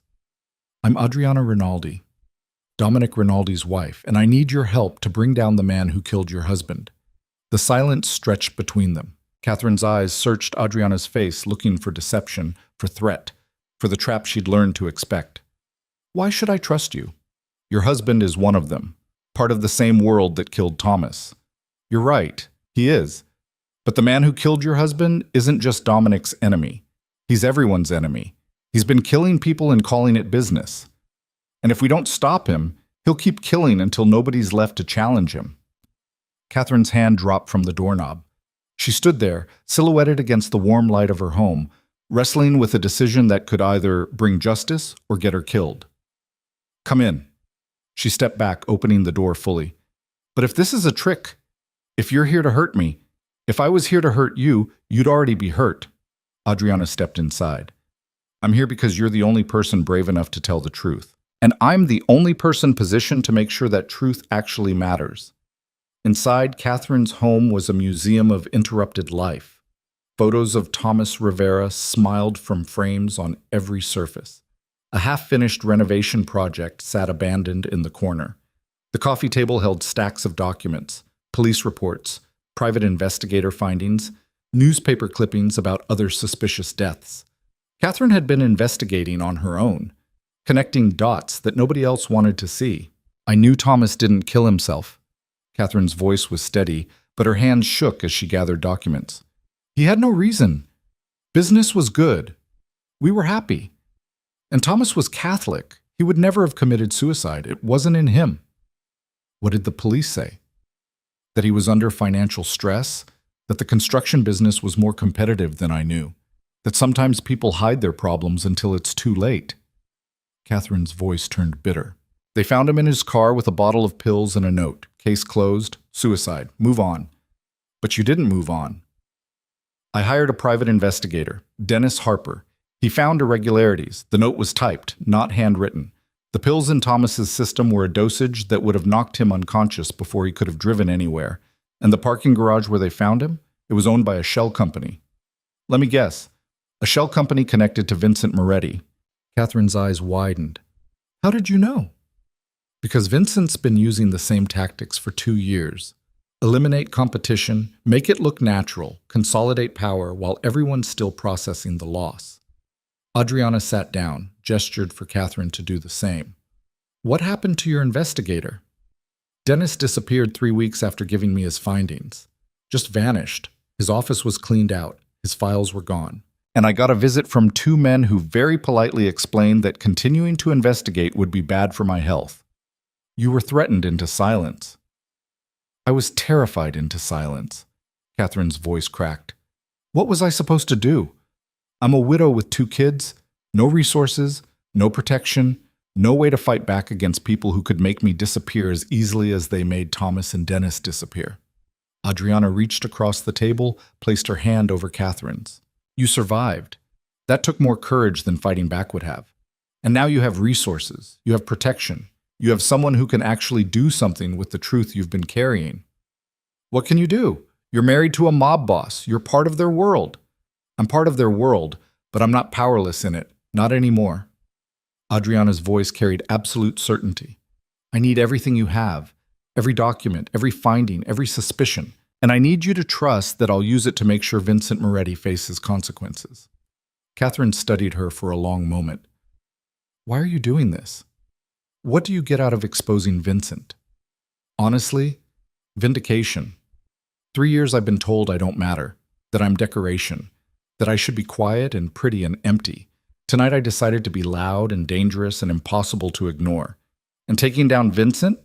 Adriana smiled without humor. That's the loudest statement I can make. Catherine stood and retrieved a box from her bedroom. It was filled with documents, photos, recordings, everything she'd collected in her private investigation, everything she'd been too scared to show anyone. This is everything Dennis found before he disappeared. Financial records showing payments from Vincent's shell companies to the parking garage owner. Toxicology reports showing Thomas had enough sedatives in his system to incapacitate him. Witness statements from people who saw 2 men helping Thomas into his car that night. Men who matched descriptions of Vincent's security detail. Adriana went through the documents with focused intensity. Each piece built on the others, creating a picture of premeditated murder disguised as suicide. It wasn't just evidence, it was proof. This is enough. Adriana's voice was quiet. This is enough to prove Vincent killed your husband. And if he killed Thomas, he probably killed the others too. What are you going to do with it? I'm going to make sure the world knows. All 5 families, law enforcement, media, everyone. Vincent's been operating in shadows, but shadows disappear in direct light. Catherine's expression shifted between hope and fear. If you expose this, he'll come after me. After my kids. No, he won't. Because by the time this becomes public, Vincent will be too busy defending himself to worry about retaliation. And Dominic will make sure you have protection until it's safe. You trust your husband to protect me after everything. Adriana considered the question. Did she trust Dominic? 24 hours ago, the answer would have been simple, no. But in the last few hours, something had shifted between them. He'd listened to her assessments, acted on her intelligence, treated her as an equal rather than an accessory. Trust was too strong a word. But tentative alliance? That felt accurate. I trust that Dominic wants Vincent destroyed as much as you want justice for Thomas. And right now, those goals align. Adriana stood, gathering the documents. Stay here. Don't answer the door for anyone you don't know. I'll have someone watching your house within the hour. And then what? And then we burn Vincent's world down. Adriana left Catherine's house with a box full of evidence and a growing sense of momentum. This wasn't just about stopping a coup anymore. It was about exposing systematic murder, about proving that even the untouchable could be held accountable. She called Dominic from the car. He answered on the first ring. Do you have something? I have everything. Catherine Rivera kept detailed records. Dennis Harper was thorough before he disappeared. We have proof of murder, conspiracy, and cover-up. Enough to bury Vincent. Get back here. We need to strategize how to use this. No. Adriana's voice was firm. We don't strategize. We attack. Right now, while Vincent still thinks he's in control. We hit him before the summit, take away his platform before he can use it against you. Adriana? Trust me, Dominic. You've been trusting me for the last 12 hours. Trust me for 12 more. The silence on the other end stretched. Then quietly, what do you need? Media contacts. Someone who will run with an explosive story without verifying it through official channels first. Someone hungry enough to take risks for a major scoop. I know someone. Investigative journalist. Been trying to expose organized crime for years. She'd kill for evidence like this. Get her on the phone. Tell her you have proof of multiple murders connected to Vincent Moretti. Tell her she has 6 hours to break the story before it goes to your competitor. 6 hours isn't much time for proper journalism. It's enough time to create chaos, and chaos is what we need. Dominic was quiet for a moment. You've changed. No, I've just stopped pretending to be someone I'm not. I'm starting to realize I never knew who you actually were. No, Adriana agreed. You didn't, but you're learning. She ended the call and drove back toward the city. The morning traffic was building, commuters heading to jobs that seemed impossibly normal compared to the world she'd inhabited for the last 12 hours. She'd raced cars, survived an assassination conspiracy, interrogated witnesses, and now she was coordinating a media attack against a Mafia boss. Nix would have been proud. The journalist Dominic contacted was named Rachel Morrison, and she had a reputation for aggressive investigation and zero fear of powerful enemies. She met Adriana in a coffee shop downtown, laptop open, recording device ready, eyes bright with the particular hunger of someone who'd finally caught the story they'd been chasing for years. Let me understand this correctly. Rachel's fingers paused over her keyboard. You're claiming Vincent Moretti has murdered at least 5 business competitors over the last 2 years, and you have documentation to prove it? I'm not claiming anything. Adriana slid a folder across the table. The evidence claims it. I'm just making sure you see it before Vincent has a chance to bury it. Rachel opened the folder and her eyes widened. She read in silence for 5 minutes, occasionally making notes, her expression shifting from skepticism to shock to barely contained excitement. This is incredible. Financial records, toxicology reports, witness statements. If even half of this is legitimate, all of it is legitimate. Catherine Rivera has been building this case for 6 months. Her private investigator disappeared after gathering this evidence. She's been too terrified to come forward until now. Why now? What changed? I changed? Adriana held Rachel's gaze. I convinced her that staying silent was more dangerous than speaking up, that Vincent's pattern would continue until someone stopped it. And you were willing to go on record? The wife of Dominic Rinaldi, publicly accusing Vincent Moretti of serial murder? I'm willing to do whatever it takes to make sure this story breaks before the 5 Families Summit tonight. Can you do that? Rachel's fingers were already flying across her keyboard. I can have this online in 3 hours. Print edition by this afternoon. But you understand what you're starting? This isn't just exposing Vincent. This is declaring war. Vincent declared war when he planted a bomb in my husband's car. I'm just making sure he loses. Rachel studied her with new appreciation. You're not what I expected. Dominic Rinaldi's wife. I thought you'd be... She trailed off, searching for diplomatic phrasing. Quiet, decorative, invisible. Adriana smiled without warmth. I was, until I decided not to be. What changed your mind? My husband called me lifeless, so I decided to show him exactly how much life I actually have. Oh, Rachel laughed, sharp and genuine. I like you, and I'm going to enjoy writing this story. 3 hours later, Rachel Morrison's article went live on every major news platform simultaneously. The headline was surgical in its brutality. Mafia boss Vincent Moretti, serial killer, hiding behind business empire. The evidence was laid out with journalistic precision. Thomas Rivera's murder, detailed with toxicology reports and witness statements. 3 other suspicious deaths, each connected through shell companies and financial trails leading back to Vincent. Dennis Harper's disappearance, documented with the last notes he'd sent to Catherine Rivera before vanishing. And at the center of it all, Catherine Rivera's testimony. A widow demanding justice. A mother protecting her children. A woman brave enough to name her husband's killer. The story detonated across the criminal underworld like a bomb far more devastating than the one Richard had planted. Within an hour, every major news outlet had picked it up.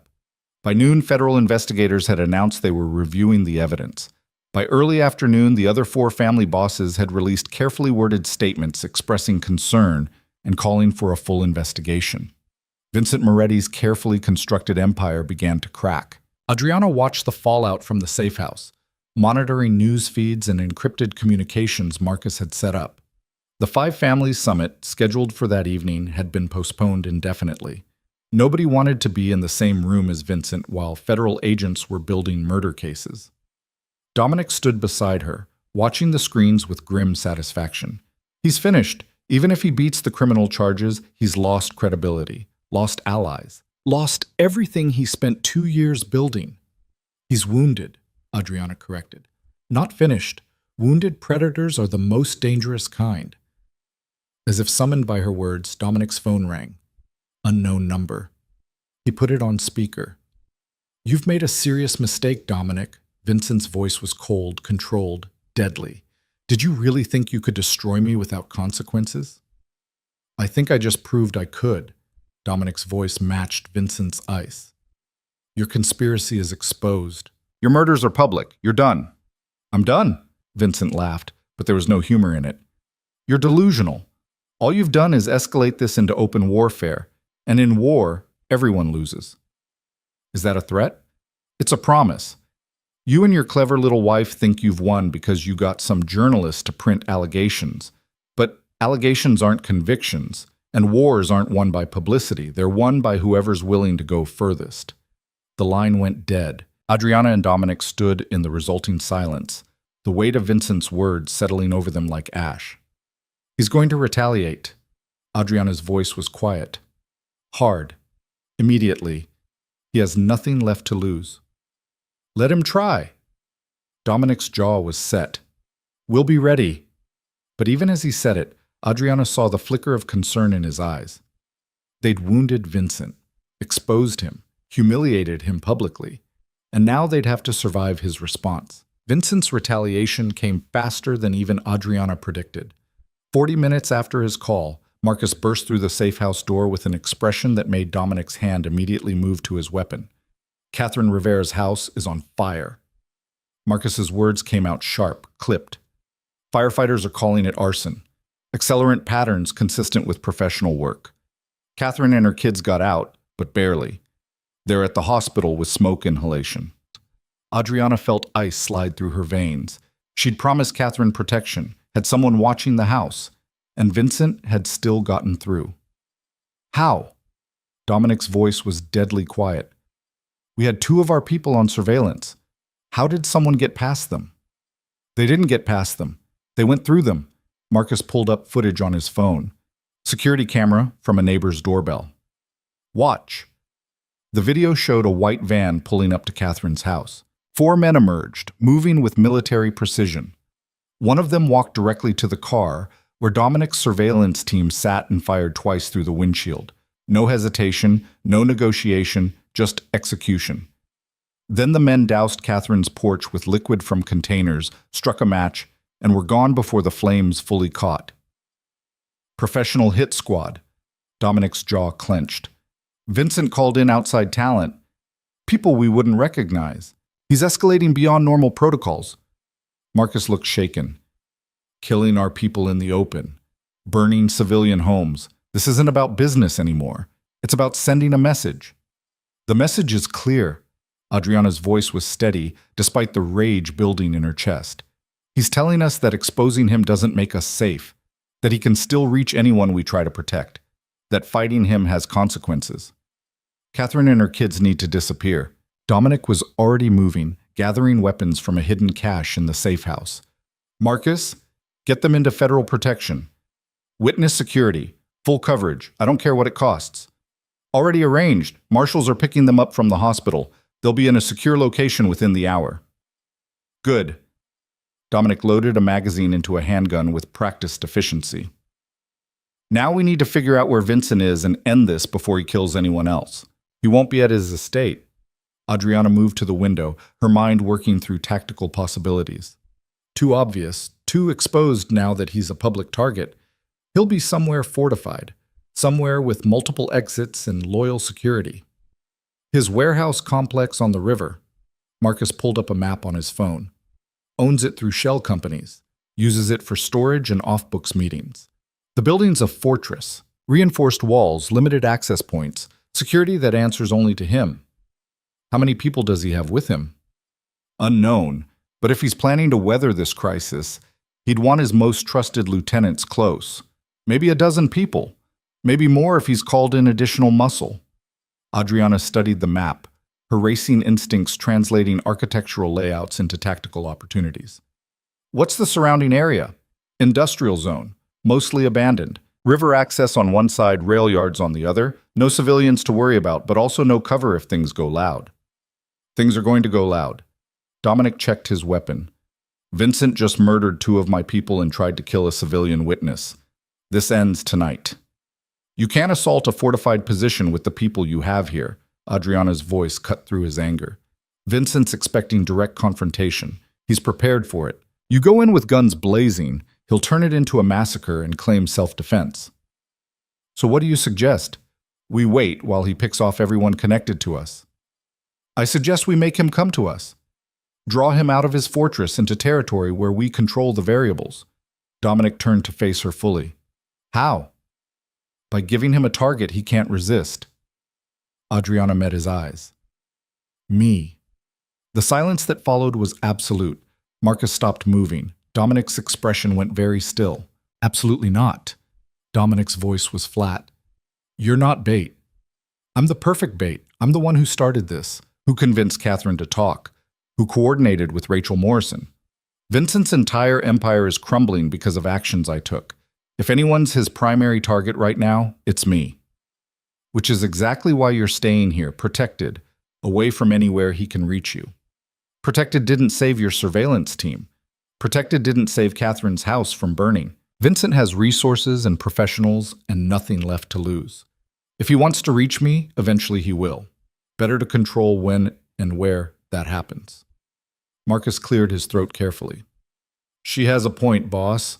Vincent's operating outside normal parameters now. We can't predict his moves if he's willing to break every rule. I don't care if she has a point. Dominic's voice rose slightly, the first real emotion breaking through his controlled exterior. I'm not using my wife as bait in a trap that could get her killed. Why? Adriana's question was genuine. 24 hours ago, I was decoration, lifeless. Something you placed where it looked good and ignored otherwise. Why does it suddenly matter if I'm at risk? The question hung in the air between them, heavy with implications neither was quite ready to address. Dominic stared at her, and Adriana saw something complex working behind his eyes. Calculation, concern, and something else. Something that looked almost like fear. Because I was wrong. His voice came out quieter. About you. About everything I thought you were. And I'm not interested in getting you killed before I have a chance to understand who you actually are. The admission landed with unexpected weight. Adriana felt something shift in her chest, some barrier she'd constructed 3 years ago developing new cracks. Then help me survive this. Her voice matched his quiet intensity. Not by hiding me away, but by trusting that I know what I'm doing. I've kept myself alive in your world for 3 years by being invisible. Now I need you to trust that I can stay alive while being visible. Dominic looked at Marcus, some wordless communication passing between them. Marcus shrugged slightly, his expression suggesting this was above his pay grade. If we do this, Dominic said carefully, we do it my way. Full security protocols, backup plans, multiple exit strategies. At the first sign things are going wrong, you get out. Understood? Understood. I mean it, Adriana. This isn't a race where you can push past safe limits and rely on skill to pull you through. This is a combat situation with people trained to kill. You don't improvise. You follow the plan exactly. I will. Dominic studied her for a long moment, then turned to Marcus. Set it up, but do it smart. I want overwatch positions, backup teams, and emergency extraction ready before we make any move. The plan took shape over the next 2 hours. Adriana would surface publicly, making herself visible and trackable. They'd leak her location through channels Vincent had proven he could monitor, create an opportunity too perfect to resist.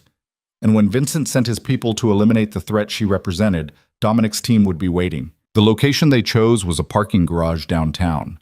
Multiple levels, excellent sight lines, controlled access points, and civilian traffic sparse enough that collateral damage was minimal. Marcus positioned sharpshooters on surrounding buildings. Dominic placed tactical teams at each entrance, and Adriana would be in the center of it all, the lure drawing Vincent's people into the trap. "You'll wear a vest." Dominic handed her a ballistic vest, lightweight, but rated for rifle rounds. Non-negotiable. Adriana put it on without argument. The weight was unfamiliar, but not uncomfortable. Like wearing armor. Like acknowledging she was walking into a battlefield. Earpiece for communication. Marcus fitted her with a nearly invisible comm unit. "Dominic and I will be listening to everything. You get scared, you say the word sunrise. That's the abort signal. Everyone extracts immediately." "I won't get scared." "Everyone gets scared." Marcus's voice was kind. "It's what you do with the fear that matters." Dominic approached as Marcus stepped away. He carried something wrapped in leather. "One more thing." He unwrapped the leather to reveal a compact handgun. A Glock 43, small enough to conceal but deadly at close range. "I don't know how to shoot." Adriana stared at the weapon. "Point and pull the trigger. It's simpler than shifting gears at 140 miles an hour." Dominic placed it in her hands, adjusting her grip. "Safety's here, round in the chamber. If someone gets close enough that you need this, don't hesitate. Don't warn them. Just shoot center mass and keep shooting until they stop moving."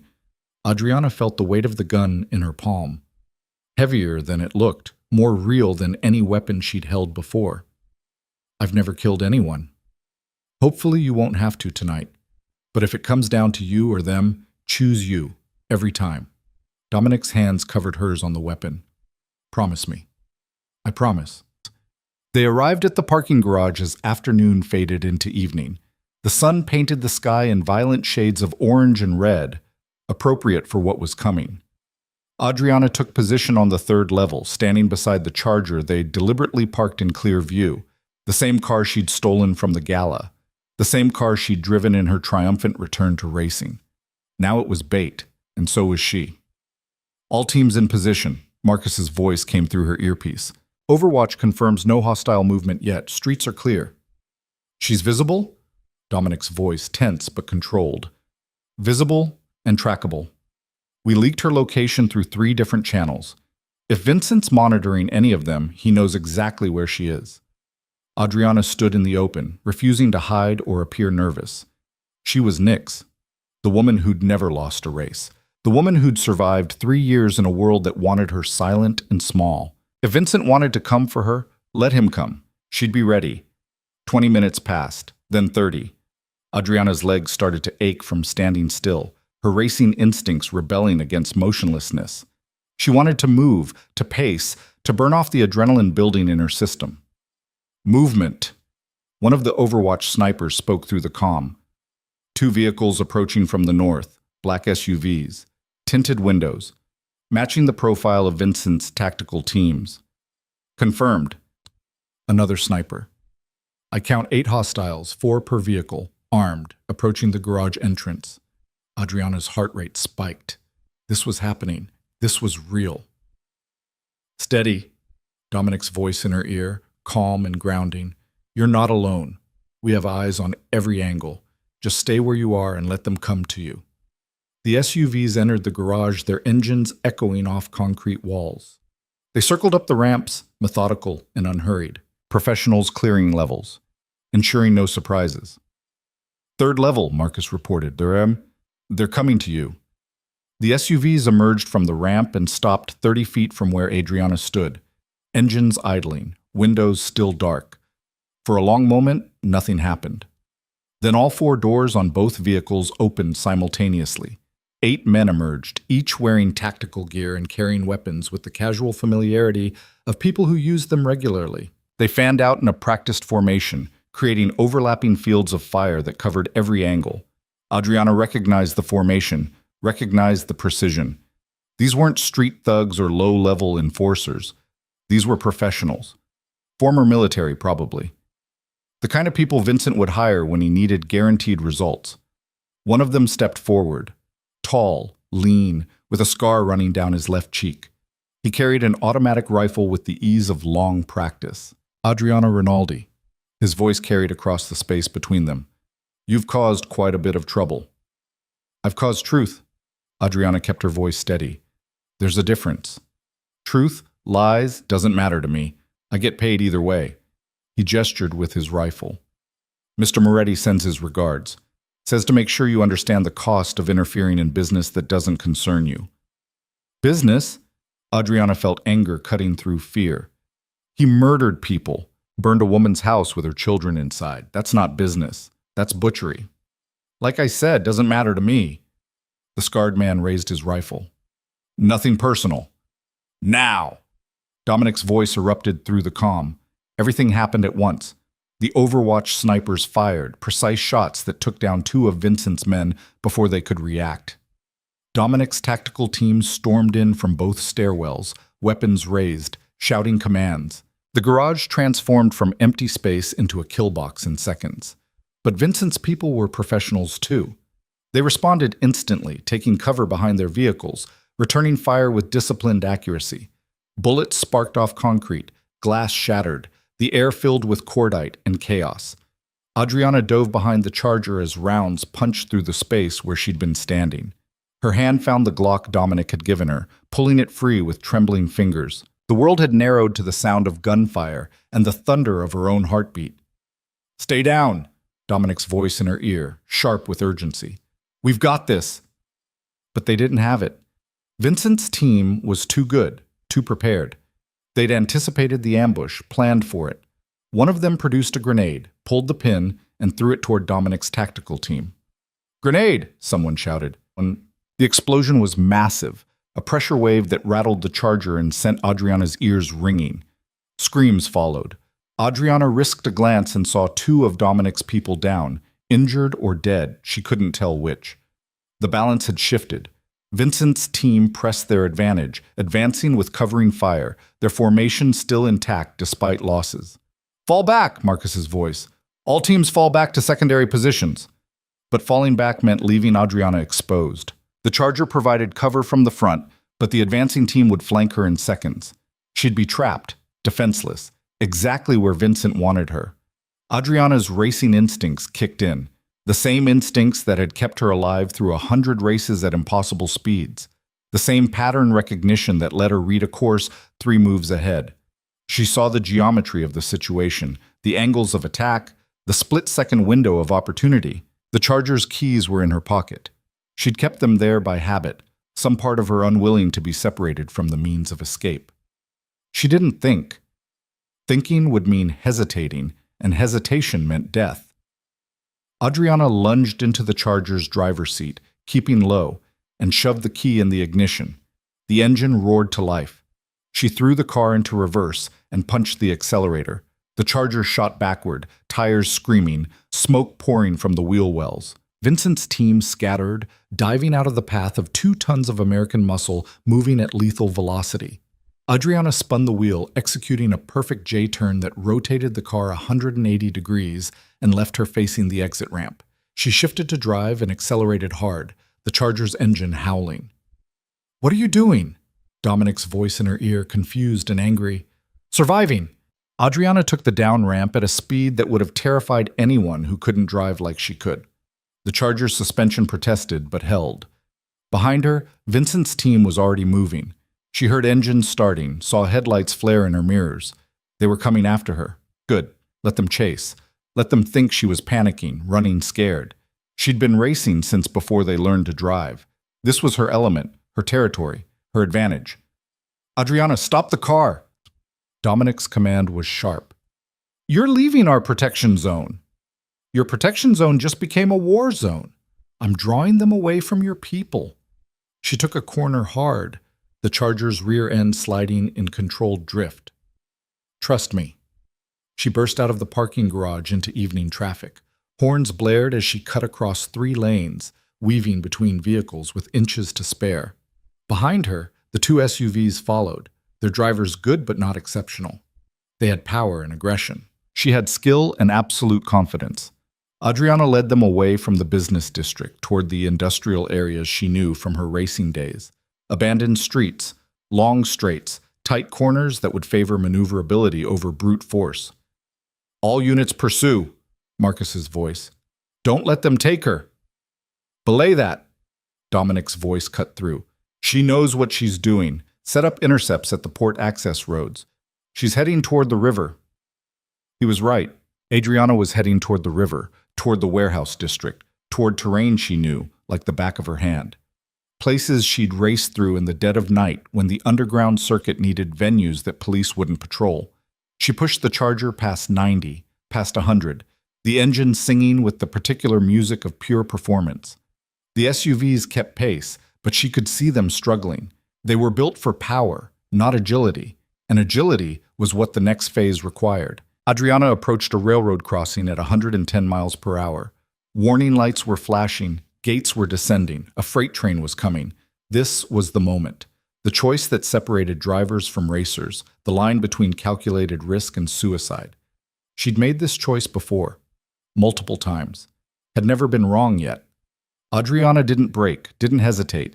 She aimed the Charger at the narrowing gap between descending gates and accelerated. The car shot through with less than a second to spare. The gates crashed down behind her, and the freight train roared past, cutting her off from pursuit. She'd bought herself maybe 90 seconds, enough time to reach the warehouse complex where Vincent was hiding. "That was insane!" Marcus's voice carried a mixture of awe and horror. "You just jumped a train." "I bought us time." Adriana took a breath, her hand steady on the wheel despite her racing heart. "Where's Vincent?" "A warehouse complex, 2 miles from your position." Dominic's voice was controlled, but she heard something underneath it. Pride, maybe. Or recognition. "But Adriana, you can't assault that position alone. Wait for backup." "I'm not assaulting anything. I'm knocking on the front door." She arrived at Vincent's warehouse complex 3 minutes later. It was exactly as Marcus described. A fortress. Reinforced walls, limited access, security cameras covering every approach. The kind of place you'd build if you expected to weather a siege. Adriana parked the Charger directly in front of the main entrance where every camera would see her. She sat there for a moment, gathering herself, then stepped out of the car. The front door was solid steel, built to withstand forced entry. Adriana walked up to it and knocked. Hard. 3 times. "What are you doing?" Dominic's voice in her ear, tight with concern. "Negotiating." The door opened slightly. A man with a tactical vest and assault rifle peered out. "You've got some nerve showing up here." "I need to talk to Vincent, face to face. No weapons, no games, just conversation." "Boss doesn't want to talk to you. Boss wants you dead." "Then he should have sent better people to kill me." Adriana's voice was cold. "I just led his tactical team into a freight train. They're probably still waiting for it to pass. So tell Vincent that Adriana Rinaldi is standing on his doorstep, unarmed, asking for 5 minutes of his time. Tell him if he's not a coward, he'll give it to me." The door slammed shut. Adriana stood there, aware of how exposed she was, how vulnerable. Every camera was watching her. Every gun in that building could be aimed at her. One order from Vincent and she'd be cut down where she stood. But Vincent wouldn't give that order. Not yet. She'd called him a coward, challenged his pride, and prideful men always took the bait. The door opened again. This time, Vincent Moretti himself stood in the entrance. He was younger than Dominic, maybe mid-40s, handsome in a calculated way that suggested expensive grooming and careful attention to image. His suit was immaculate despite the crisis consuming his empire. 5 minutes. His voice was smooth, controlled. "Then my people kill you." "Fair enough." Adriana stepped inside. The warehouse interior was exactly what she expected. Open floor plan converted into a command center. Computer stations tracking news feeds, maps marking territories, armed men positioned at strategic points. This wasn't just a hideout, it was Vincent's war room. He led her to a makeshift office area, gestured to a chair. Adriana sat, aware of the guns trained on her from multiple angles. "You've destroyed me." Vincent's tone was almost conversational. "Exposed murders I spent years covering up. Turned the other families against me. Made me a target for federal investigation, all because you decided to stop being the quiet wife. You destroyed yourself. Adriana met his eyes without flinching. I just made sure everyone saw it. And now you walk into my headquarters, alone, and ask to talk. Either you're the bravest person I've ever met, or the stupidest. Neither. I'm practical. Your empire is finished, Vincent. You know it. I know it. The only question is how much damage you do on your way down. How many more people die because you can't accept that you lost? I haven't lost. But his voice lacked conviction. You have. The moment Rachel Morrison published that article, you lost. Everything since then has just been the structure collapsing. Adriana leaned forward. But here's what I'm offering. Surrender. Walk away. Disappear. Take whatever money you've hidden offshore and vanish. Stop trying to kill people who exposed you. Stop burning houses. Stop the violence. Vincent laughed, sharp and bitter. And in exchange for this generous offer, what do I get besides my life? You get to keep your life. That's not a small thing. Dominic wants you dead. The other families want you gone. Federal investigators want to put you in prison forever. But if you disappear completely and permanently, I'll convince Dominic to let you go. No pursuit, no retaliation, clean break. You think you have that kind of influence over your husband? 24 hours ago, I didn't. Today, yes, I do. Vincent studied her, trying to read deception or weakness. Why would you do this? Why offer me mercy after everything? Because I'm tired of people dying. Because Catherine Rivera's children deserve to grow up without more trauma. Because ending this war benefits everyone except your pride. Adriana held his gaze. And because killing you would be easy. Letting you live with the knowledge that you were beaten by the woman you dismissed as decoration? That's the real punishment. The silence stretched. Vincent's jaw worked, pride warring with survival instinct. Then his phone rang. He answered, listened, his expression darkening. Understood. He ended the call and looked at Adriana. That was my attorney. Federal agents just raided my primary accounts. Seized assets worth $200 million. They're building a RICO case. Multiple counts of murder, conspiracy, racketeering. Then my offer's the only one you're going to get. Vincent stood, walked to the window overlooking his warehouse. You know what the worst part is? I spent 2 years planning Dominic's downfall. 2 years infiltrating his organization, building evidence, positioning myself to take everything. And I would have succeeded, should have succeeded, except I underestimated his wife. A lot of people have underestimated me. They don't usually get a second chance. Vincent turned back to face her. If I accept your offer, how do I know Dominic honors it? Because I'll make sure he does. You have my word. The word of a woman I don't know, who appeared out of nowhere with skills nobody suspected, who dismantled my empire in less than 24 hours. He smiled without humor. Your word might be worth more than anything else in this world right now. He pulled out his phone and made a call. Stand down. All operations, complete cessation of hostilities. Yes, I'm sure, do it now. Vincent ended the call and looked at Adriana. I'm taking your offer. But understand this. If Dominic comes after me anyway, if this is a trap, I will spend whatever life I have left making both of you regret it. It's not a trap. It's survival. For all of us. Adriana stood and walked toward the exit. Every gun in the warehouse tracked her movement, but none fired. Vincent had given the order, and his people obeyed. She stepped out into the night air, the Charger waiting exactly where she'd left it. She got in, started the engine, and only then allowed herself to breathe fully. Did you just negotiate a surrender? Dominic's voice in her ear, stunned. Vincent's standing down. Complete cessation. He's going to disappear. In exchange, you let him go. No pursuit, no retaliation. It's over. Adriana, it's over, Dominic. Accept the win. We exposed him, destroyed his conspiracy, saved lives. Let him run. Let him live with defeat. That's punishment enough. The silence on the other end stretched for long seconds, then quietly, okay, your call. We let him go.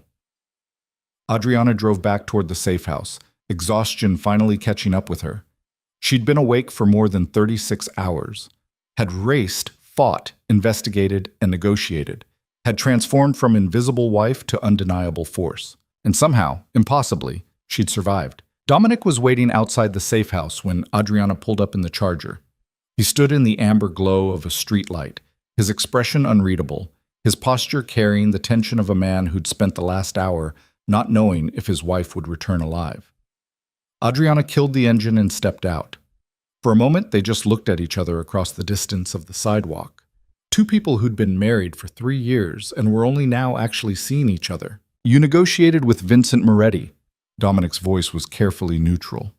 "Alone, in his fortress, surrounded by his armed men." "I did." "That was either the bravest thing I've ever seen or the most reckless." Marcus said the same thing earlier, about bravery and stupidity. Adriana moved closer. "I'm starting to think they might be the same quality, just with different outcomes. You could have been killed. I could have been killed a dozen times in the last 36 hours, racing at the docks, confronting you, drawing out Vincent's hit squad, jumping a freight train." She stopped directly in front of him. "But I wasn't, because I'm better at surviving than anyone gave me credit for." Dominic reached out, his hand settling on her shoulder with unexpected gentleness. "I gave you credit. Eventually. Just took me 3 years too long to do it. Better late than never." He pulled her into an embrace that surprised them both. Not the performative touching they'd done at galas and public events. Real contact. His arms around her, her head against his chest, both of them standing in the quiet night acknowledging that they'd survived something that should have destroyed them. "I thought I'd lost you." Dominic's voice was rough. "When you drove out of that parking garage with Vincent's people chasing you. When you jumped the train. When you walked into his warehouse. Every moment I thought this was when it happened. When the woman I just discovered existed would be taken away before I could understand who she was." Adriana pulled back enough to look at him. "You didn't lose me. You found me. Finally." "I did." His hand came up, cupping her face. "And I'm not interested in losing you again. Which means we need to talk, really talk, about what happens next." They went inside where Marcus had coffee brewing and a secure laptop displaying news feeds from every major outlet. The story of Vincent Moretti's fall dominated every channel. Federal raids, murder investigations, the spectacular collapse of a criminal empire that had seemed untouchable just 48 hours ago. "Catherine Rivera and her kids are in protective custody." Marcus handed them both coffee. "Marshals have them somewhere in the Midwest. New identities, new lives. She wanted me to tell you thank you." "She deserves more than thanks." Adriana accepted the coffee gratefully. "She deserves justice. Real justice. Seeing Vincent prosecuted for what he did. She'll get it. Maybe not immediately, but the federal case is solid. Even if Vincent disappears, the evidence remains. Thomas Rivera's murder will be solved. The others too." Marcus pulled up additional screens. "And the moles in our organization have been identified and removed. Sandra Reeves is gone. Tommy Moretti is gone. Jimmy Pescatore confessed everything and is cooperating with federal investigators." "What about Richard?" Adriana asked. "Witness protection. Full immunity in exchange for testimony. His sister's medical expenses are covered. He gets to live with what he did, but he lives." Marcus looked at Dominic. "You made the right call, boss. Keeping him alive gave us leverage we needed." Dominic nodded, but his attention was on Adriana. "You convinced me to spare Richard, to negotiate with Vincent, to choose strategy over violence. 3 years we were married and I never knew you could think tactically. 3 years you never asked." Adriana set down her coffee. "You wanted a decorative wife, so that's what I gave you. But decoration was never who I was, just a role I played to survive." "I know that now." Dominic moved to the window, looking out at the city lights. "The question is what happens next. We can't go back to how things were. I can't unknow what I've learned about you. Can't pretend you're the silent woman who stood beside me at galas." "I wouldn't want you to." Adriana joined him at the window. "That woman is gone. She was never real anyway. But what replaces her? What does our marriage look like when it's not built on me erasing myself?" "I don't know." Dominic's honesty was stark. "I've never had a partnership like what you're describing. In my world, wives are assets. Protected, provided for, but ultimately separate from the actual business of running an organization. Then your world needs to evolve, because I'm not interested in being an asset. I'm interested in being an equal, a partner who contributes, who has voice and authority, who matters beyond looking good at public events. You're asking me to change fundamental structures, to give you real power in an organization built on traditional hierarchies. I'm asking you to recognize that I already have power. I proved it in the last 36 hours. Proved I can gather intelligence, coordinate operations, negotiate settlements, and handle myself in crisis situations. The only question is whether you're smart enough to use that capability instead of waste it. Marcus cleared his throat from across the room. If I can offer an observation? The boss's wife just took down Vincent Moretti's entire operation with minimal resources and zero official authority. Imagine what she could do with actual support and organizational backing. Dominic turned from the window, a slight smile tugging at his mouth. You're right, which is terrifying and exciting in equal measure. He looked at Adriana directly. Okay, you want to be a partner. Not decoration, not accessory, but actual working partner in running this organization? Yes. Then we restructure, completely. You get authority over intelligence and strategy. You attend all major meetings. You have access to financial records, operational plans, personnel decisions. Real power, real responsibility, real voice in how we do business. In exchange for what? In exchange for staying, for choosing this marriage not because you're trapped in it, but because you actually want to be here. Building something new together instead of maintaining something broken. Adriana considered his offer. It was more than she'd expected, more than she'd allowed herself to hope for when she'd stolen the charger and reclaimed her identity. But was it enough? Could she actually build a life in this world, even with power and authority? The answer surprised her with its clarity, yes, because this world wasn't just Dominic's anymore. It was hers too. She'd bled for it, fought for it, proved she belonged in it not as decoration, but as force. I'll stay. Her voice was firm. But I have conditions. Name them. We legitimize parts of the business, not all of it. I'm practical enough to know that's impossible. But the violence, the unnecessary brutality, that ends. We protect people instead of exploiting them. We build instead of destroy. And we create something that doesn't require me to ignore murder to sleep at night. Dominic was quiet for a long moment. That's asking me to change who I am, how I've operated for 15 years. No, it's asking you to evolve into who you could be. Vincent built an empire on murder and intimidation, and look where it got him. You have a chance to build something different, something sustainable, something that doesn't inevitably collapse under its own corruption. And you think you can help me build that? I know I can, if you're willing to let me try. Dominic extended his hand, not as boss to subordinate, not as husband to wife in the traditional sense, as one equal to another, offering partnership built on mutual respect and genuine capability. Adriana took his hand, shook it firmly, sealed an agreement that transformed everything. Marcus raised his coffee mug in mock salute. To new partnerships, and to the scariest power couple I've ever had the privilege of working for. The next 3 months moved faster than Adriana could have imagined. True to his word, Dominic restructured the organization completely. Adriana became official head of intelligence and strategy, with full authority over information gathering, threat assessment, and operational planning. She had an office in the downtown headquarters, a staff of analysts who reported directly to her, and access to resources she'd only dreamed about during her invisible years. But more than the structural changes, the culture shifted. Adriana pushed hard for legitimization of business operations. They divested from the most violent enterprises, drug trafficking, human trafficking, anything that exploited the vulnerable. They invested instead in legitimate businesses that could be defended publicly. Real estate development, technology ventures, import-export operations that danced along legal lines without crossing them.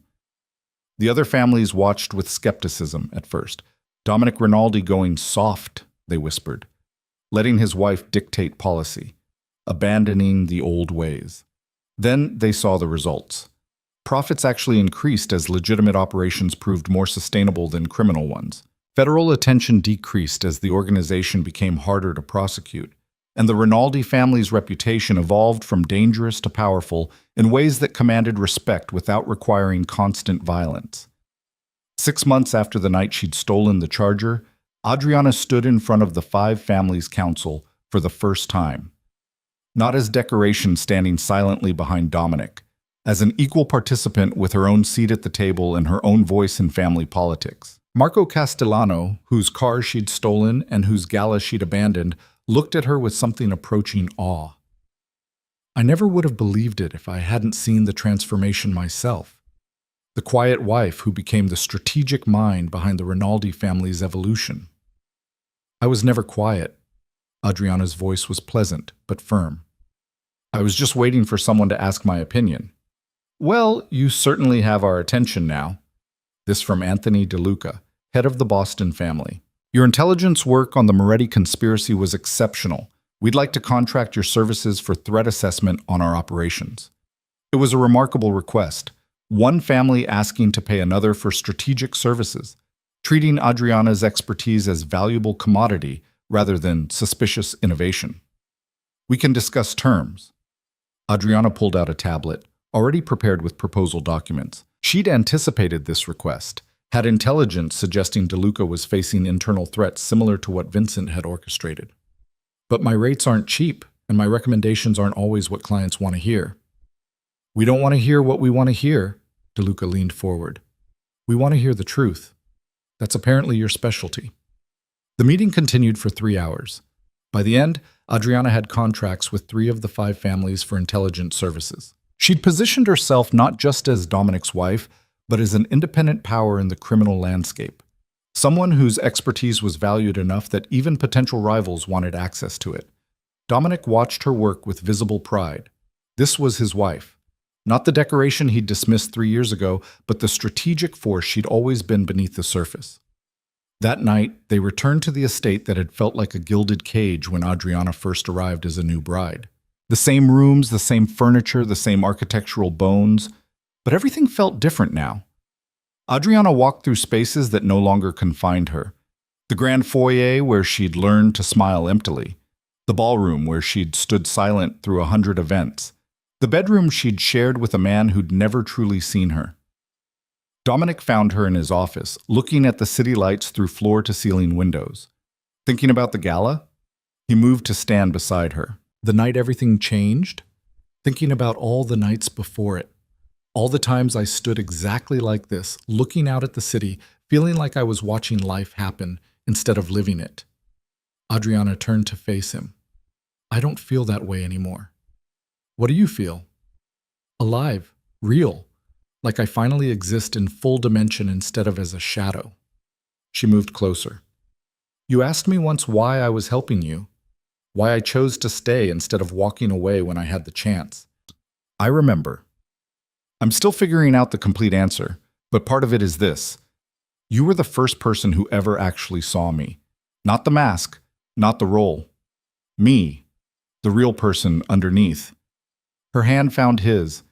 It took a crisis to make it happen, but you looked past what you wanted me to be and saw who I actually was. That's rarer than you might think. I should have seen you sooner. Maybe, but you see me now. That's what matters. Dominic pulled her closer, his arms around her waist, her hands on his shoulders. They stood like that, 2 people who'd been strangers living in the same house for 3 years, finally learning what intimacy actually meant. I have something for you. Dominic stepped back and pulled a small box from his desk drawer. Been waiting for the right moment to give you this. Adriana opened the box to find keys. Not house keys or car keys. These were different, marked with a logo she recognized from the underground racing circuit. Custom garage. Dominic's voice was warm. Down by the old docks. Climate-controlled, full equipment, enough space for 6 vehicles. Thought you might want a place to work on cars again. Rebuild the collection you gave up when we got married. Adriana stared at the keys, emotion tightening her throat. You bought me a garage? I bought you freedom. Space to be Nick's again whenever you need to be. To race, to build, to exist outside of the organization and our marriage and everything else. He placed his hands over hers, closing her fingers around the keys. I took away your identity once. I'm giving you the means to reclaim it completely. Dominic, I mean it, Adriana. I don't want you to be only my wife. I don't want you to lose yourself trying to fit into my world. I want you to be everything you are. Nix and Adriana, racer and strategist, independent force, and my partner. All of it. Adriana looked at the keys in her palm, feeling the weight of them. The weight of being truly seen, truly valued, truly free to be complex and multifaceted instead of reduced to a single, decorative role. She kissed him then, fierce and genuine, nothing performative or obligatory about it. Real connection between two people who'd finally learned how to be honest with each other. When they broke apart, Adriana was smiling. I'm going to make you regret giving me access to a custom garage. I'll be there every night rebuilding engines instead of attending your boring business dinners. Good. I was getting tired of those dinners anyway. Liar. You love the political maneuvering? I love watching you eviscerate people with perfectly polite observations more. Dominic's expression turned serious. I know we still have work to do, years of damage to repair, trust to rebuild, but I think we have a chance at something real now, if we both want it. I want it. Adriana's voice was certain. Not the marriage we had before. Something new. Something built on who we actually are, instead of who we pretended to be. Then let's build it. Together. 1 year after the night she'd stolen Marco Castellano's charger and reclaimed her identity, Adriana stood in her custom garage, hands covered in grease, working on a 1970 Plymouth Barracuda she'd been restoring for months. The space was everything Dominic had promised. Professional equipment, perfect lighting, enough room to work on multiple projects simultaneously. But the best part wasn't the equipment or the space. It was the freedom. The ability to spend hours here, lost in mechanical puzzles, existing as Nix without explanation or apology. The garage door opened. Dominic stepped in, loosening his tie, carrying takeout bags from the Thai place Adriana loved. Thought you might be hungry. He set the food on her workbench. You've been here since noon. Lost track of time. This carburetor is being stubborn. Adriana wiped her hands on a rag. But I think I've got it figured out. You always do. Dominic leaned against the Barracuda, looking comfortable in her space. Had a meeting with the DeLuca family today. They're incredibly pleased with your threat assessment work. Prevented an internal coup before it could develop. Anthony wants to put you on permanent retainer. Tell him I'll consider it, for double my current rate. Already negotiated triple. You're too valuable to undersell. Adriana laughed, genuine and free. You're getting better at this supportive partner thing. I'm learning from the best. He gestured at the garage. Speaking of which, there's a race next weekend, underground circuit, high stakes, invitation only. Thought you might be interested. Adriana's eyes lit up. She hadn't raced competitively since that first night, choosing to focus on the organizational restructuring and building her intelligence network. But the hunger never fully left. The need for speed, for the crystalline focus that came from pushing machines to their absolute limits. You want me to race? I want you to do whatever makes you feel alive. If that's racing, race. If that's restoring vintage cars in peace, do that. If that's both, do both. Dominic moved closer. I'm done telling you who to be, Adriana. I'm just here to support whoever you choose to be on any given day. Even if who I choose to be is terrifying and dangerous, especially then. You're never more yourself than when you're terrifying. They ate Thai food sitting on the hood of the Barracuda, talking about upcoming races and intelligence contracts and the complicated politics of running a semi-legitimate criminal organization. Two partners who'd found their way to genuine connection through crisis and transformation. Later that night, back at the estate, Adriana stood in the same ballroom where she'd overheard Dominic call her lifeless decoration. The room was empty now, quiet, just polished floors and crystal chandeliers and memories of being invisible. Dominic found her there, understanding without words why she'd come back to this space. Haunted? He asked gently. Exorcised. Adriana turned to face him. I needed to stand here one more time, in this room where I was nothing, where I stood silent and empty and completely erased. Needed to feel the difference between who I was then and who I am now. And I'm never that woman again. Never silent when I should speak. Never small when I could be large. Never decoration when I could be engine. She took his hand. Thank you for that. For seeing me. For letting me become fully myself, even when it was uncomfortable and inconvenient and forced you to change too. You don't need to thank me for basic human decency. In your world? Yes, I do. Because basic human decency is rarer than you think, especially toward women who threaten traditional power structures. You don't threaten power structures. Dominic smiled. You dismantle and rebuild them entirely. Much more impressive. They danced then, in the empty ballroom, no music playing, just the two of them moving together in comfortable silence. Not the performative dancing they'd done at galas. Real movement, real connection. Two people who'd learned to see each other and were still discovering what that meant. 5 years after the night everything changed, Adriana's intelligence firm had expanded beyond the 5 families to serve legitimate corporations, private security firms, and even government agencies looking for threat assessment without bureaucratic constraints. She ran operations from a downtown high-rise, employing former intelligence analysts and street-smart investigators who understood that the best information came from unconventional sources. But she still raced, still spent nights at the underground circuits, reminding herself and everyone else that Nyx had never truly retired. Her win record remained undefeated. Her legend had only grown. And at home, her marriage to Dominic had evolved into something neither had imagined possible. True partnership, genuine respect, the kind of relationship built on seeing each other's full complexity and choosing to engage with all of it. They'd also started a foundation. Catherine Rivera's tragedy had haunted Adriana, the knowledge that good people got crushed by forces beyond their control. So she and Dominic created something to change that pattern. The Rivera Foundation provided legal support, financial assistance, and protection services for families targeted by organized crime, a way to transform their power from destructive to protective. Catherine herself ran the foundation's day-to-day operations. Her kids were in college now, thriving in their new lives, but Catherine had chosen to come back, to use her experience to help others facing similar nightmares. You gave me more than justice, Catherine told Adriana at the foundation's 5-year anniversary gala. You gave me purpose, a way to make Thomas's death mean something. You gave yourself purpose, Adriana corrected gently. I just made sure you had the platform and protection to pursue it. The gala was held in the same ballroom where Adriana had once stood silent and invisible.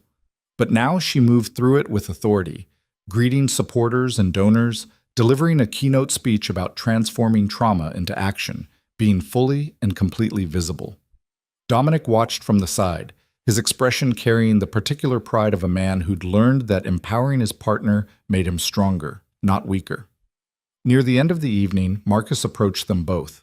He'd been promoted to second-in-command of the organization, filling the role Carlo had held before retiring. He'd proven himself loyal, capable, and smart enough to adapt to the family's evolution. Boss. Adriana. Marcus used her name now, not a title. Recognition of her independent authority. Just got word from our contacts in the federal system. Vincent Moretti was spotted in Argentina, living under an assumed name, quiet life, no criminal activity. Good. Adriana's voice was firm. Let him stay disappeared. He lost everything that mattered. That's punishment enough. You don't want revenge after everything he did? Revenge is expensive and ultimately unsatisfying. Adriana turned to look at Dominic. We learned that lesson the hard way. Better to build something new than destroy something old. Marcus nodded, understanding. The organization had changed fundamentally under their joint leadership, less violent, more strategic, infinitely more stable. As the gala wound down, Adriana found herself back in the same spot where she'd stood 5 years ago, overhearing the conversation that changed everything. The same walls, the same floor, the same architectural space, but everything else was different. She wasn't decoration anymore, wasn't invisible or silent or small. She was Adriana Varelli Rinaldi, head of the most sophisticated intelligence network in the Eastern Seaboard. She was Nyx, undefeated racing legend. She was a foundation director who'd helped hundreds of families escape violence. She was a wife in a genuine partnership built on mutual respect and continuous evolution. She was everything she'd always been beneath the surface, finally able to exist in full dimension. Dominic joined her, slipping his arm around her waist. Thinking about that night? Always. It's the hinge point, The moment everything changed. Any regrets? Adriana considered the question seriously. The last 5 years had been complex, challenging, and rewarding in equal measure, building a new identity while maintaining her marriage, proving herself worthy of authority in a world that didn't naturally accept female power, learning to balance being Nyx and Adriana and all the complicated space between. But regrets? No. Not a single one. She turned to face him fully. You called me lifeless that night, and instead of breaking me, it freed me, gave me permission to stop trying to be what you wanted and start being who I actually was. So in a strange way, I'm grateful. Grateful that I was a dismissive ass. Grateful that you were honest enough to show me who you really thought I was, and strong enough to change your mind when I proved you wrong. She kissed him softly. Not many people can admit they were wrong and genuinely transform. You did. We both did. Yes, we both did. They stood together in the ballroom, surrounded by the ghosts of who they'd been and the reality of who they'd become. Two people who'd started as strangers in a forced marriage and had found their way to something genuine and powerful and entirely their own. Outside, the city lights spread out like possibilities. Somewhere in those lights, underground races were happening. Intelligence was being gathered. Foundations were helping families rebuild after trauma. The world they'd created together, half legitimate, half shadows, completely theirs. Adriana looked out at it all and smiled. The woman who'd been dismissed as decoration had become the engine driving everything forward. The silent wife had found her voice and used it to reshape power structures. The invisible woman had become impossible to ignore. And the best part? This was just the beginning. She had intelligence networks to expand, races to win, foundations to grow. A marriage to continue building into something unprecedented. A life to live in full dimension, no masks required, no apologies needed. She was Nyx. She was Adriana.